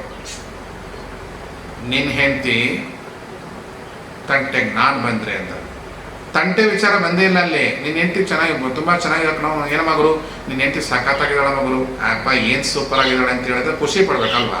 ಇಲ್ಲಿ ಶುರುವಾಗ್ಬಿಡು, ಬೇರೆನೇ ಶುರುವಾಗೋಯ್ತು. ಯಾಕೆ? ಮದಿರಾಮದ ಸಂಯುಕ್ತಂ ಏರಿತ್ತು ಆಕಾಶಕ್ಕೆ, ಬ್ರಹ್ಮಾಂಡದ ತೂರಾಡ್ತಿತ್ತು. ಒಬ್ರಿಗೊಬ್ರು ಕುಸ್ತಿ ಹಿಡಿತು.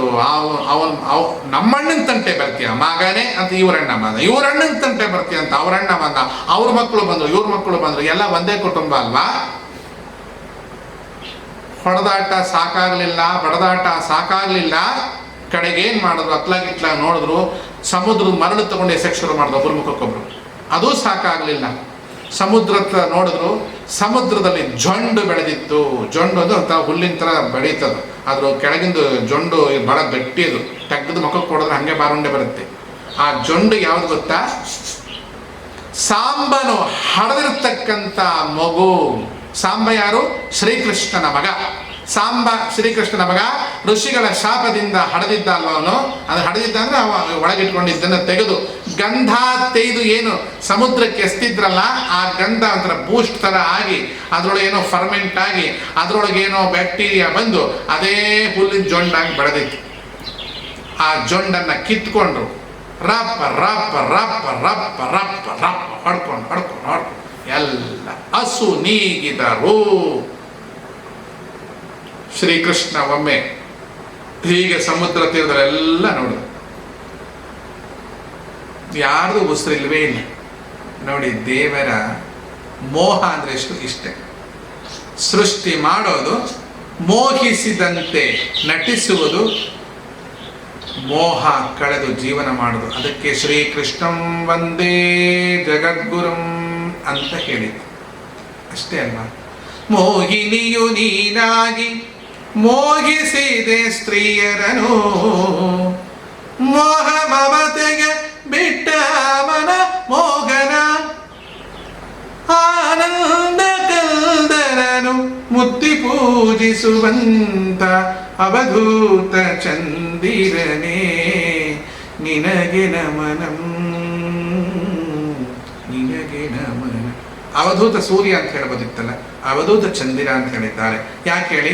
ಚಂದ್ರ ಕುಲದಲ್ಲಿ ಅವತರಿಸಿದ ಶ್ರೀಕೃಷ್ಣ ಅವಧೂತ ಅವಧೂತ. ಇಂತಹ ಶ್ರೀಹರಿ ನಿರ್ಮೋಹಿಯಾಗಿ ಎಲ್ಲ ಯಾದವರು ಸತ್ತರೂ ಇವನು ಸಾಯಲಿಲ್ಲ. ಕಡೆಗೆ ಒಂದು ಧಡೂತಿ ಆದ್ಮಿ ಮನುಷ್ಯ ಬಿದ್ದಿದ್ದ, ಅವನನ್ನು ದಾಟಿಕೊಂಡು ಕೃಷ್ಣ, ಯಾಕೆಂದ್ರೆ ಜಾಗನೇ ಇಲ್ಲ, ಅಷ್ಟು ರಾಶಿ ರಾಶಿಗಟ್ಟಲೆ ಹೆಣ ಬಿದ್ದಿದೆ. ಕೆಲವರು ಹಿಂಗೆ ಮಾಡ್ತಾ ಇದ್ದಾರೆ, ಕೆಲವರು ಅಂದರೆ ಈ ಇನ್ನೂ ಸ್ವಲ್ಪ ಹೊತ್ತಿಗೆ ಈ ಪಾಷಾಣ ತಿಂದು ಇಲಿಗಳು ಒಂಥರ ಗುಗ್ಗು ಗುಗ್ಗು ಗುಗ್ಗು ಅಂತ ಮಾಡ್ತಿರ್ತಾವಲ್ಲ, ಸತ್ತೋಗವೇ ಅವು ನೀರು ಕೊಡಬಾರ್ದು ಅಷ್ಟೇ. ಆದರೆ ಇವ್ರು ನೀರಿಗೆ ಬಾಯಿಗೆ ನೀರು ಹಾಕೋವರೇ ಇಲ್ಲ. ಅಯ್ಯೋ ಸಾಯಂಕಾಲಕ್ಕೊಂದು ಹನಿ ನೀರು ಹಾಕೋರ್ ಗತಿ ಇಲ್ವಲ್ಲಪ್ಪ ಅಂತ ಕೂಗ್ತಾರೆ ನೋಡಿ. ಆ ಮರಣ ಸಂಕಟದಲ್ಲಿ ಬಾಯಾರಿಕೆ ಬಹಳ ಆಗುತ್ತಂತೆ. ಆದರೆ ಇಲ್ಲಿ ನೀರು ಕುಡಿಬೇಕು ಅಂದ್ರೆ ಉಪ್ಪು ಸಮುದ್ರದ ಹತ್ರ ಬಿದ್ದಿದ್ದಾರೆ. ಯಾಕೆ? ಅಹಂಕಾರ, ಪರಾಕಾಷ್ಠತೆ. ದೇವರು ಅವರ ಮನೆಯಲ್ಲಿ ಹುಟ್ಟಿದ್ದರೂ ಶ್ರೀಕೃಷ್ಣನನ್ನು ದೇವರು ಎಂದು ತಿಳಿದುಕೊಳ್ಳದೆ ಜೀವ ನಾವು ಮಾಡಿದಂಥ ಜಂತುಗಳು ಇವರು. ಇವರಿಗೆ ಇಂಥ ಸಾವರದೆ ಮತ್ತೇನು ಬರಲಿಕ್ಕೆ ಸಾಧ್ಯತೆ ಇದೆ? ಶ್ರೀಕೃಷ್ಣ ಒಬ್ಬ ವ್ಯಕ್ತಿಯನ್ನ ದಾಟ್ಲಿಕ್ಕೆ ಪೂರ್ತಿ ಒಂದು ಹೆಜ್ಜೆ ಮುಂದೋಗಿತ್ತು, ಯಾರೋ ಎಳೆದಂಗಾಯ್ತು. ನೋಡಿದ್ರೆ ಶ್ರೀಕೃಷ್ಣನ ಕಾಲನ್ನು ಒಬ್ಬ ಹಿಡ್ಕೊಂಡಿದ್ದ. ಕೃಷ್ಣ ನೋಡ್ತಾನೆ, ಅವನು ಬದುಕಿದ. ಅಂದ್ರೆ ಸಾವು ಬದುಕಿನ ಮಧ್ಯದಲ್ಲಿದ್ದ. ಅವನೇನು ಹೇಳಿದ ಗೊತ್ತಾ? ನೀನು ಆಡಿದ ಈ ಚಕ್ರ ವ್ಯೂಹದಲ್ಲಿ ನಾವೆಲ್ಲರೂ ಸತ್ಯವು, ಸಾವು ನಮಗೆ ಖಚಿತ. ತಂದು ಕೊಟ್ಟದ್ದು ನೀನು ಕಪಟ ನಾಟಕದವ, ಗೊತ್ತಿತ್ತು ನನಗೆ, ಆದರೂ ಮೋಸ ಹೋದೆ. ಗಾಂಧಾರಿಯ ಶಾಪ ಯದು ಕುಲಕ್ಕೆ ಅಂತ ಇದೆ. ನೀನ್ಯಾರು? ಯಾದವನೇ ಅಲ್ವಾ? ನೀನು ತಪ್ಪಿಸಿಕೊಂಡೆ ಅಂದರೆ ನೀನು ಇಲ್ಲಿ ಮೋಸ ಮಾಡಿದಂತೆ ಅಂದ, ಪ್ರಾಣ ಬಿಟ್ಟ. ಈ ಮಾತನ್ನು ಕೇಳಿ ಕೃಷ್ಣ ಪ್ರಭಾಸ ಕ್ಷೇತ್ರಕ್ಕೆ ಬಂದು ಅಶ್ವತ್ಥ ಮರ ಬುಡದಲ್ಲಿ ಮಲಗಿದ. ಯಾಕೆಂದ್ರೆ ಆ ಅಪವಾದ ನಾನೇ ತಗೋಬೇಕಿದೆ. ಆರಾಮಾಗಿ ಮಲಗಿ ಕಾಲ್ ಮೇಲೆ ಕಾಲ್ ಹಾಕಿ ಕಾಲನ್ನು ಅಲ್ಲಾಡಿಸ್ತಾ ಇದ್ದ. ದೂರದಲ್ಲಿ ವ್ಯಾಧ ನೋಡಿದ. ಆ ವ್ಯಾಧ ಯಾರು? ಆ ಬೇಡ, ಆ ಹಂಟರ್ ಯಾರು? ಬೇರೆ ಯಾರಲ್ಲ, ಭೃಗು ಋಷಿಯೇ ಆ ವ್ಯಾಧನಾಗಿದ್ದಂತೆ. ಅದ್ಯಾಕೆ ಭೃಗು ಋಷಿ ವ್ಯಾಧನಾಗಿದ್ದ ಅದು ಈಗ ಸದ್ಯಕ್ಕೆ ಆ ವಿಚಾರ ಬೇಡ. ಯಾಕೆಂದ್ರೆ ಅವನು 10 ವರ್ಷ ಆದ್ರೂ ಲಕ್ಷ್ಮೀ ಶೋಭಾನೆ ಮುಗಿಯೋಲ್ಲ. ಭೃಗು ಋಷಿ ವ್ಯಾಧನಾಗಿದ್ದ. ಅದೇನು ಆ ಒನಕೆ ತುಂಡಿಗೆ ಆ ಕಬ್ಬಿಣ ಇತ್ತಲ್ಲ, ಆ ಕಬ್ಬಿಣದಿಂದ ಬಾಣನ ಮಾಡ್ಕೊಂಡಿದ್ದ. ಯಾಕೆ ಅಂದ್ರೆ ಒನಕೆ ಸಾಂಬನು ಯಾವ ಮಗುವನ್ನು ಹಡೆಯುತ್ತಾನೋ ಆ ಮಗುವಿನಿಂದ ಯಾದವ ಕುಲ ನಾಶವಾಗಲಿ ಅಂತ ಋಷಿಗಳು ಶ್ರಪಿಸಿದ್ದರು, ಗಾಂಧಾರಿಯು ಶ್ರಪಿಸಿದ್ಲು. ಆದರೆ ಅದರದೇ ಒಂದು ಭಾಗ ಅಲ್ವಾ ಈ ಬಳೆ, ಮತ್ತೆ ಅದರಿಂದ ಅದೇನು ಹೊರತಲ್ಲ. ಬಾಣ ಮಾಡಿ ಇಟ್ಕೊಂಡಿದ್ರೆ ತಯಾರಾಗಿದ್ದ. ಆಗ ನೋಡ್ತಾನೆ, ಇದ್ಯಾವುದೋ ಹಕ್ಕಿ ಕೂತಿದೆಯಲ್ಲ ಅನ್ಕೊಂಡ. ಯಾಕೆಂದ್ರೆ ಕೃಷ್ಣನ ಕಾಲ ತುಂಬಾ ಚಂದ, ಬಹಳ ಮುದ್ದು, ಗರುಡ ಶೇಷಾದಿಗಳು ಪುತ್ತುಕೊಂಡಂತ ಪಾದ, ರಮ್ಯ ರಮಣೀಯವಾಗಿರ್ತಕ್ಕಂಥ ಒಳ್ಳೆ ಈಸ್ಟ್ಮಾನ್ ಕಲೆ. ಆ ಕೆಲವು ಪಾದ ಬಹಳ ಮುದ್ದಾಗಿರುತ್ತೆ. ದೂರದಲ್ಲಿ ನೋಡಿದ್ರೆ ಅದೇನೋ ಜಿಂಕೆ ಮುಕ್ಕುತ್ತಾರಲ್ಲೋ ಏನೋ ಕಾಣುತ್ತೆ. ಶಂಖ ಚಕ್ರ ಗದಾ ಪದ್ಮ ಅಂಕಿತ ಪಾದವ, ಅಂಕುಶ ಕಲಶ ಧ್ವಜರೇಖ ಅಂಕಿತ ಪಾದವ, ಪಂಕಜಾಸನನ ಹೃದಯದಲ್ಲಿ ನಲಿವ ಪಾದವ, ಸಂಕಟ ಹರಣ ವೆಂಕಟೇಶನ ದಿವ್ಯ ಪಾದವ. ದೂರದಲ್ಲಿ ನೋಡಿದ ಯಾವುದೋ ಹಕ್ಕಿ ಕೂತ್ಕೊಂಡಿದೆಯಲ್ಲ, ಹೀಗೆ ಕಣ್ಣಾಡಿಸ್ತಾರೆ. ಹಕ್ಕಿ ಹೀಗೆ ಮಾಡೋ ಥರ ಕಾಣಿಸ್ತು. ಯಾಕಂದ್ರೆ ಎರಡು ಹೀಗಿತ್ತಲ್ವಾ, ಅದು ಹಕ್ಕಿ ಥರ ಹೀಗಂದಂಗೆ. ಹಕ್ಕಿಯಂತೆ ಕಾಣಿಸಿತು ವ್ಯಾಧನಿಗೆ. ಬೇಟೆಗಾಗಿ ಹೊಂಚು ಹಾಕಿ ನಿಂತಿರ್ತಕ್ಕಂತಹ ಬೇಡ, ಹಂಟರು, ವ್ಯಾಧ ಎಲ್ಲ ಒಂದೇ ಹೆಸರು. ಭೃಗು ಋಷಿ ಹಂಟರ್ ಆಗಿದ್ದ. ಅವನು ದೂರದಲ್ಲಿ ಬೇಟೆಗೋಸ್ಕರ ಹೊಂಚು ಹಾಕಿ ನಿಂತುಕೊಂಡಿದ್ದ. ದೂರದಲ್ಲಿ ನೋಡ್ತಾನೆ, ಹಕ್ಕಿ ಅಂದುಕೊಂಡ. ಎಷ್ಟು ಒಳ್ಳೆ ತಿಳುವಳಿಕೆ ಅಲ್ವಾ ಅವನಿಗೆ.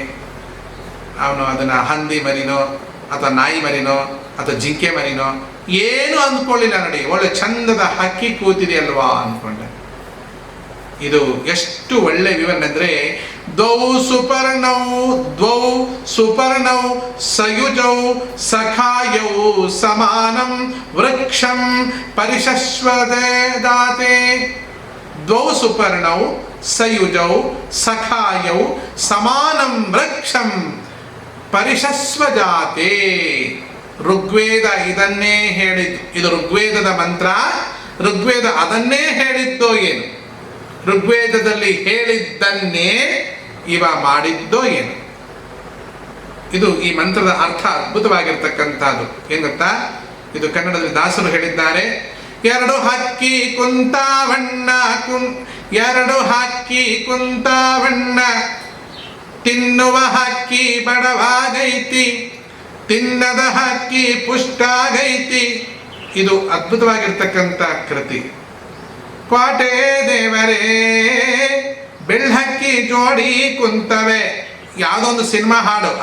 ಇದರಲ್ಲಿ ದೌ ಸುಪರ್ಣೌ ಸಯುಜೌ ಸಖೌ ತೌ ಸುಪರ್ಣೌ ಸಯುಜೌ ಸಖಾಯೌ ಸಮಾನಂ ವೃಕ್ಷಂ ಪರಿಶಸ್ವದಾತೆ.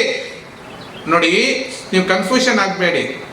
ಆ ವ್ಯಾಧನಿಗೆ ಏನ್ ಕಾಣಿಸ್ತು? ದೂರದಲ್ಲಿ ಹಕ್ಕಿ ತರ ಕಾಣಿಸ್ತು. ವ್ಯಾಧ ಯಾರು? ಭೃಗು ಋಷಿ. ಅವನಿಗೆ ಹಕ್ಕಿ ತರ ಕಾಣಿಸಿದೆ ಅಂದ್ರೆ ಋಷಿ ಅಂಶ ಅವನಲ್ಲಿ ಇದೆಯಲ್ಲ. ಋಗ್ವೇದದಲ್ಲಿ ಒಂದು ಮಂತ್ರ ಇದೆ. ಯಾವ ಮಂತ್ರ? ದ್ವೌ ಎರಡು, ಸುಪರ್ಣೌ ಒಳ್ಳೆಯ ರೆಕ್ಕೆಗಳೆಲ್ಲ ಹಕ್ಕಿಗಳು, ಸಯುಜೌ ಜೋಡಿಗಳು, ಸಖಾಯೌ ಎರಡೂ ಸ್ನೇಹಿತರು, ಸಮಾನಂ ಒಂದೇ ಥರ ಇವೆ ಎರಡು ಹಕ್ಕಿಗಳು. ವೃಕ್ಷಂ ಪರಿಶಸ್ವಜಾತೆ ಒಂದು ವೃಕ್ಷದ ಮೇಲೆ ಕೂತ್ಕೊಂಡಿದ್ದಾರೆ. ಅದನ್ನೇ ಕನ್ನಡದ ಕೀರ್ತನೆಯಲ್ಲಿ ಎರಡು ಹಕ್ಕಿ ಕುಂತಾವಣ್ಣ ತಿನ್ನುವ, ಅದು ಚೆನ್ನಾಗಿ ಊಟ ಮಾಡೋ ಹಕ್ಕಿ, ಒಳ್ಳೆ ತಳ್ಳಿಗೆ ಇದು ಮುಧೋಳ್ ನಾಯಿ ತರ ಇದೆಯಂತೆ. ತಿನ್ನುವ ಹಕ್ಕಿ ಬಡವಾಗೈತಿ, ತಿನ್ನದ ಹಕ್ಕಿ ಪುಷ್ಟಾಗೈತಿ. ಯಾವುದೋ ಊಟನೇ ಮಾಡಬಂತೆ ಒಂದು ಹಕ್ಕಿ, ಅದು ಒಳ್ಳೆ ದಷ್ಟು ಪುಷ್ಟವಾಗಿದೆಯಂತೆ. ಪಾಟೆ ಲಿಂಗವೇ ಬೆಳ್ಳಕ್ಕಿ ಜೋಡಿ ಕುಂತವೆ, ಅಂಗೈಯಷ್ಟಗಲ ಗೂಡು. ಆದೂನು ದರ್ಬಾರ್ ನೋಡು, ಅಂಗೈಯಷ್ಟಗಲ ಗೂಡು. ಯಾವುದು? ನಮ್ಮ ಹೃದಯ ಅನ್ನೋದು ಅಂಗೈಯಷ್ಟಗ ಅಷ್ಟೇ ಗೂಡು. ದರ್ಬಾರ್ ನೋಡು, ನಾನು ನಂದು ನಮ್ಮಪ್ಪಂದು ಅಬ್ಬಬ್ಬಬ್ಬಬ್ಬಬ್ಬ ನನಗೆ ಅವಮಾನ ಮಾಡಿದ್ರು, ಅವ್ರು ಬಿಡೋಲ್ಲ, ಏನಾದ್ರೂ ಮಾಡೇ ಮಾಡ್ತೀನಿ. ಏನ್ರಿ ಮಾಡಕ್ಕಾಗತ್ತೆ ಇವ್ರು ಹಣೆ ಬರ. ಮೈಯೆಲ್ಲ ಚರ್ಮ ಎಲ್ಲ ಸಿಗದ್ರೆ ಒಂದು ತಲೆ ಬುಳ್ಳೆ ಅಂತ ಹೇಳುತ್ತೆ ಅಷ್ಟೇ. ಎರಡು ರಪ್ಪಕ್ಕೆ ತೆಗೆದು ಇಕ್ಕಿದ್ರೆ ಬುಳ್ಳೆ ಹಂಗೇ ಬಿದ್ದುಬಿಡುತ್ತೆ. ಇವು ಬರೀ ಬುರುಡೆ ಮನುಷ್ಯ.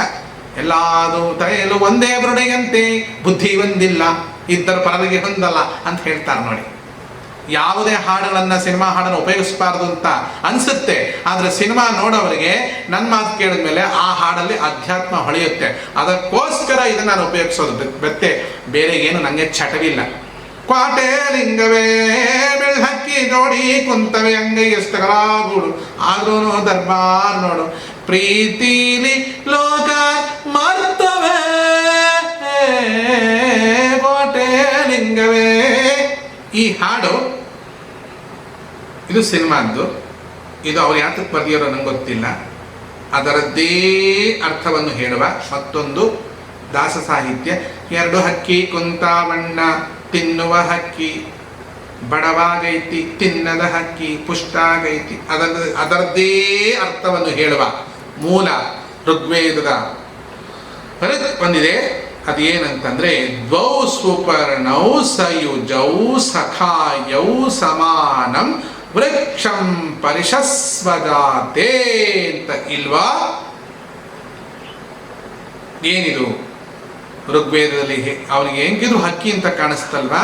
ಹಕ್ಕಿ ಅಂತ ಕಾಣಿಸೋದಕ್ಕೆ ಅರ್ಥ ಇದೆ. ಋಗ್ವೇದದಲ್ಲಿ ಹೇಳಿದ್ದನ್ನೇ ಇವ ಮಾಡಿದ್ದ. ಏನು?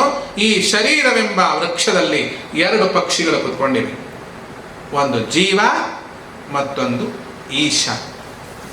ಕ್ವಾಟೆ ಲಿಂಗವೇ ಈ ಲಿಂಗ ಶರೀರವೇ ಕೋಟೆ, ಬೆಳ್ಹಕ್ಕಿ ಜೋಡಿ ಕುಂತವೆ, ಅಂಗ ಎಷ್ಟಗಲ ಗುಡು, ಹೃದಯ ಅಷ್ಟೇ.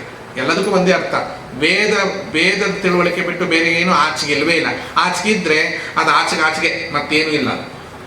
ಈ ಎರಡು ಪಕ್ಷಿಗಳು ಕೂತಿವೆ, ಒಂದು ಜೀವ ಮತ್ತೊಬ್ಬ ಈಶ. ಅದನ್ನು ಇನ್ನೊಂದು ಅರ್ಥದಲ್ಲಿ ಹೇಳ್ಬೋದು, ಜೀವಾತ್ಮ ಅಂತ ಒಂದು ಹೇಳ್ಬೋದು, ಪರಮಾತ್ಮ ಅಂತ ಹೇಳ್ಬೋದು. ಅವರು ಹೇಳಿಬಿಟ್ಟಿದ್ದಾರೆ, ಶರೀರವೆಂಬ ವೃಕ್ಷದಲ್ಲಿ ಎರಡು ಪಕ್ಷಿಗಳು ಕೂತಿವೆ, ಒಂದು ಪಕ್ಷಿ ಈಶ, ಒಂದು ಪಕ್ಷಿ ಜೀವ, ಒಂದು ಪಕ್ಷಿ ಜೀವಾತ್ಮ, ಮತ್ತೊಂದು ಪಕ್ಷಿ ಪರಮಾತ್ಮ. ನಾಲ್ಕಾಯ್ತಲ್ಲ ಈಗ. ನಾಲ್ಕಲ್ಲ ರೀ, ಜೀವಕ್ಕೆ ಜೀವಾತ್ಮ ಅಂತ ಹೇಳಿದೆ, ಈಶಂಗೆ ಪರಮಾತ್ಮ ಅಂತ ಹೇಳಿದೆ, ಎರಡೇ ಇರೋದು, ಮತ್ತಿನ್ನು ನಾಲ್ಕು. ಸುಮ್ಮನೆ ಕೂತ್ಕೊಳ್ಳೋದ್ಲ, ಹುಚ್ಚುಚ್ಚಾಗಿ ಮಾತಾಡಬೇಡಿ. ಈ ಪರಮಾತ್ಮ ಎನ್ನುವನು ಸಂಸಾರವನ್ನು ತಿನ್ನುವುದಿಲ್ಲ, ಕಷ್ಟ ಸುಖವನ್ನು ಉಣ್ಣೋದಿಲ್ಲ, ಅದು ಪುಷ್ಟವಾಗಿದ್ದಾನೆ. ಜೀವಾತ್ಮ ಕಷ್ಟ ಸುಖ ದಾನ ಧರ್ಮ ಎಲ್ಲ ಉಂಡು ಕೃಶನಾಗಿ ದೇಹ ಬಿಡುವನಿದ್ದಾನೆ ಅಂತ ಋಗ್ವೇದ ಹೇಳಿಲ್ವೋ? ಪಕ್ಷಿಗೆ ಪರಮಾತ್ಮನನ್ನು ಹೋಲಿಸಿಲ್ವೋ? ಆ ಸಹಸ್ರಾತ್ ಪಂಕ್ತಿಂ ಪುನಂತಿ ನೋಡಿ, ಅದಲ್ಲಿದೆ. ಆ ಸಹಸ್ರಾತ್ ಪಂಕ್ತಿಂ, ಇದು ಅದ್ಭುತವಾಗಿರ್ತಕ್ಕಂಥ ಸೂಕ್ತ ಅದು. ಅದರಲ್ಲೂ ಕೂಡ ತ್ರಿಸುಪರ್ಣ ಮಯಾತಿ ಬ್ರಾಹ್ಮಣಾಯ ದಧ್ಯಾತ್. ತ್ರಿಸುಪರ್ಣ, ಮೂರು ಸುಪರ್ಣಗಳು ಇವೆ ಅಂತ ಹೇಳುತ್ತೆ ವೇದ. ಯಾವುದು ಮೂರು ಸುಪರ್ಣಗಳು? ಸುಪರ್ಣ ಅಂದ್ರೆ ಪಕ್ಷಿಗಳು, ಸುಪರ್ಣ, ಪರ್ಣ ಅಂದ್ರೆ ರೆಕ್ಕೆ ಉಳ್ಳ, ಒಳ್ಳೆ ರೆಕ್ಕೆ ಉಳ್ಳಂತ ಮೂರು ಪಕ್ಷಿಗಳಿದೆ ಅಂತ ಸೂಕ್ತ ಹೇಳ್ತಾ ಇದೆ. ಯಾವುದದು? ತ್ರಿಸುಪರ್ಣ ಹೇಳ್ತಾ ಇದೆ. ತ್ರಿಸುಪರ್ಣ ಅಂದ್ರೆ ಮೂರು ಒಳ್ಳೆಯ ರೆಕ್ಕೆಯುಳ್ಳ ಪಕ್ಷಿಗಳು. ಯಾವುದದು? ಬ್ರಹ್ಮ ಪಕ್ಷಿ, ವಿಷ್ಣು ಪಕ್ಷಿ, ರುದ್ರ ಪಕ್ಷಿಯ ವಿವರಣೆ. ಇಲ್ಲಿ ಯಾವ ಪಕ್ಷಿ? ದೋ ಸುಪರ್ಣವು ಸಯುಜೌ ಸಖಾಯೌ. ಎರಡು ಪಕ್ಷಿಗಳು, ಒಂದು ಜೀವಾತ್ಮ, ಒಂದು ಪರಮಾತ್ಮ, ಒಂದು ಈಶ, ಒಂದು ಜೀವೇಶ. ಜೀವ ಜೀವೇಶ, ಇಂತಹ ಎರಡು ಪಕ್ಷಿಗಳು ನಮ್ಮ ಶರೀರವೆಂಬ ವೃಕ್ಷದಲ್ಲಿ ಕುತ್ಕೊಂಡಿವೆ. ಹಾಗಾಗಿ ಪರಮಾತ್ಮನ ಹಕ್ಕಿ ಅಂತ ಇವನು ತಿಳ್ಕೊಂಡ್ಬಿಟ್ಟ. ಯಾರು? ವ್ಯಾಧ ಅಂದರೆ ಬೇಡ, ಅವನಿಗೆ ಬಂದದ್ದು ಯಥಾರ್ಥ ಜ್ಞಾನ ಅಂತ ನಾನು ಹೇಳ್ತೇನೆ. ಯಾಕೆ ಅಂದರೆ ಅವನು ಅದನ್ನು ಕಾಡಹಂದಿಯೋ ಅಂತ ತಿಳ್ಕೊಬೋದಿತ್ತು, ಮೊಲ ಅಂತ ತಿಳ್ಕೊಬೋದಿತ್ತು, ಜಿಂಕೆಯ ಮುಖ ಅಂತ ತಿಳ್ಕೊಬೋದಿತ್ತು, ಯಾವುದನ್ನೂ ತಿಳ್ಕೊಬೋದಿತ್ತು. ಯಾಕೆಂದರೆ ಪರಮಾತ್ಮನ ಪಾದ ಎಲ್ಲ ಆಕೃತಿಯಲ್ಲೂ ಇದೆ, ಅವನ ಚಿಹ್ನೆ ಎಲ್ಲದರಲ್ಲೂ ಅಡಗಿದೆ. ಆದರೆ ಅವನು ತಿಳ್ಕೊಂಡಿದ್ದು ಹಕ್ಕಿ ಅಂತ ತಿಳ್ಕೊಂಡ್ಬಿಟ್ಟ. ಋಗ್ವೇದದ ಮಂತ್ರ ಅವನಲ್ಲಿ ಸ್ಫುರಣೆಯಾಗಿತ್ತೋ ಏನು? ಎಂಥ ಒಳ್ಳೆ ತಿಳುವಳಿಕೆ ಅಲ್ವೋ ಅವನು ತಿಳ್ಕೊಂಡದ್ದು. ಇಂತಹ ತಿಳುವಳಿಕೆ ಬರಬೇಕ್ರಿ ನಮಗೂ ಕೂಡ. ಭಗವಂತ ಹಕ್ಕಿ ಎನ್ನುವುದು ಬರಬೇಕು. ಅದೇ ಲೆಕ್ಕದಲ್ಲಿ ನಾವು ಹಕ್ಕಿ ಅಂತ, ಅಕ್ಕಿ ಆರುತ್ತಿದೆ ಅಂತ ನೋಡಿ, ಅಕ್ಕಿ ಆರುತ್ತಿದೆ ಹ ಅಂತ ಹೇಳಕ್ಕೆ ಬರಲ್ಲ ರೀ. ಹಾಗೆ ಅಂದ್ರೆ ಹಾಗೆ ಅಂತಾರ. ಬಂತು ನನಗೆ ಬಂತು ಅಂತಾರ. ನೀವು ಬಂತು ಬಂತು ಬಂತು ಬಂತು, ಹಕ್ಕಿ ಅಕ್ಕಿ, ಹಾಗೆ ಹಾಗೆ. ಅವ್ರಿಗೆ ಏನ್ ಮಾಡೋದು ಸರಿ ಹೋಗಲ್ಲ. ಕಾಪಿ ಕುಡಿ ತಾಪಿ ತುಡಿ, ಕಾಪಿ ಕುಡಿ ಕಾಪಿ ಕುಡಿ, ತಾಪಿ ತುಡಿ ತಾಪಿ ತುಡಿ, ಗಿಲಿ ಗಿಲಿ ಗಿಲಿ ಗಿಲಿ ಇದ್ದಂಗೆ ಇನ್ನೇದಿಲ್ಲ. ಅವ್ರಿಗೆ ನಾಲಿಗೆ ಹೊರಡೋಲ್ಲ. ಆ ರೀತಿ ಆಗ್ಬಾರ್ದು. ಜೀವಾತ್ಮನು ಹಕ್ಕಿಯೂ ಹೌದು, ಪರಮಾತ್ಮನು ಹಕ್ಕಿಯೂ ಹೌದು. ಬಹೂನಿ ಮೇ ವಿತೀತಾನೆ ಜನ್ಮಾನಿ ತವಚಾರ್ಜುನ ಅಲ್ವಾ? ನನಗೂ ನಿನಗೂ ಅನೇಕ ಜನ್ಮಗಳು ಆಗಿ ಹೋಗಿದೆ, ಮುಂದೂ ಆಗಲಿದೆ. ನನಗೆ ಎಲ್ಲವೂ ನೆನಪಿದೆ, ನಿನಗೆ ಯಾವುದೂ ನೆನಪಿಲ್ಲ. ಯಾಕೆ? ನೀನು ಜೀವ, ಯಾಕೆ ನಾನು ಪರಮಾತ್ಮ ಎನ್ನುವ ಜ್ಞಾನವು ಯಾವಾಗಲೂ ತಿಳುವಳಿಕೆಯಲ್ಲೇ ಇರುವಂತಹ ಸದಾನಂದ ಆತ್ಮವನ್ನ, ಸಚ್ಚಿದಾನಂದ ಆತ್ಮವನ್ನ, ಸಚ್ಚಿದಾನಂದ ಶರೀರವನ್ನ ಭಗವಂತ ಅಂತ ಕರೆಯುವುದು ನಮಗೆ ಬರೀ ಮರುವಿರೋದ್ರಿಂದಲೇ ಜೀವಾತ್ಮರು ಅಂತ ಹೇಳೋದು. ಇಂತಹ ಭೃಗು ಋಷಿಗೆ ಒಂದು ಪ್ರಜ್ಞೆ ಬಂತು. ಆ ಪ್ರಜ್ಞೆಯಿಂದ ಭೃಗು ಋಷಿ ಮುಂದೆ ಏನು ಮಾಡ್ತಾನೆ ಎನ್ನುವುದನ್ನು ಮುಂದಿನ ಭಾಗಗಳಲ್ಲಿ ಚಿಂತನೆ ನಡೆಸೋಣ.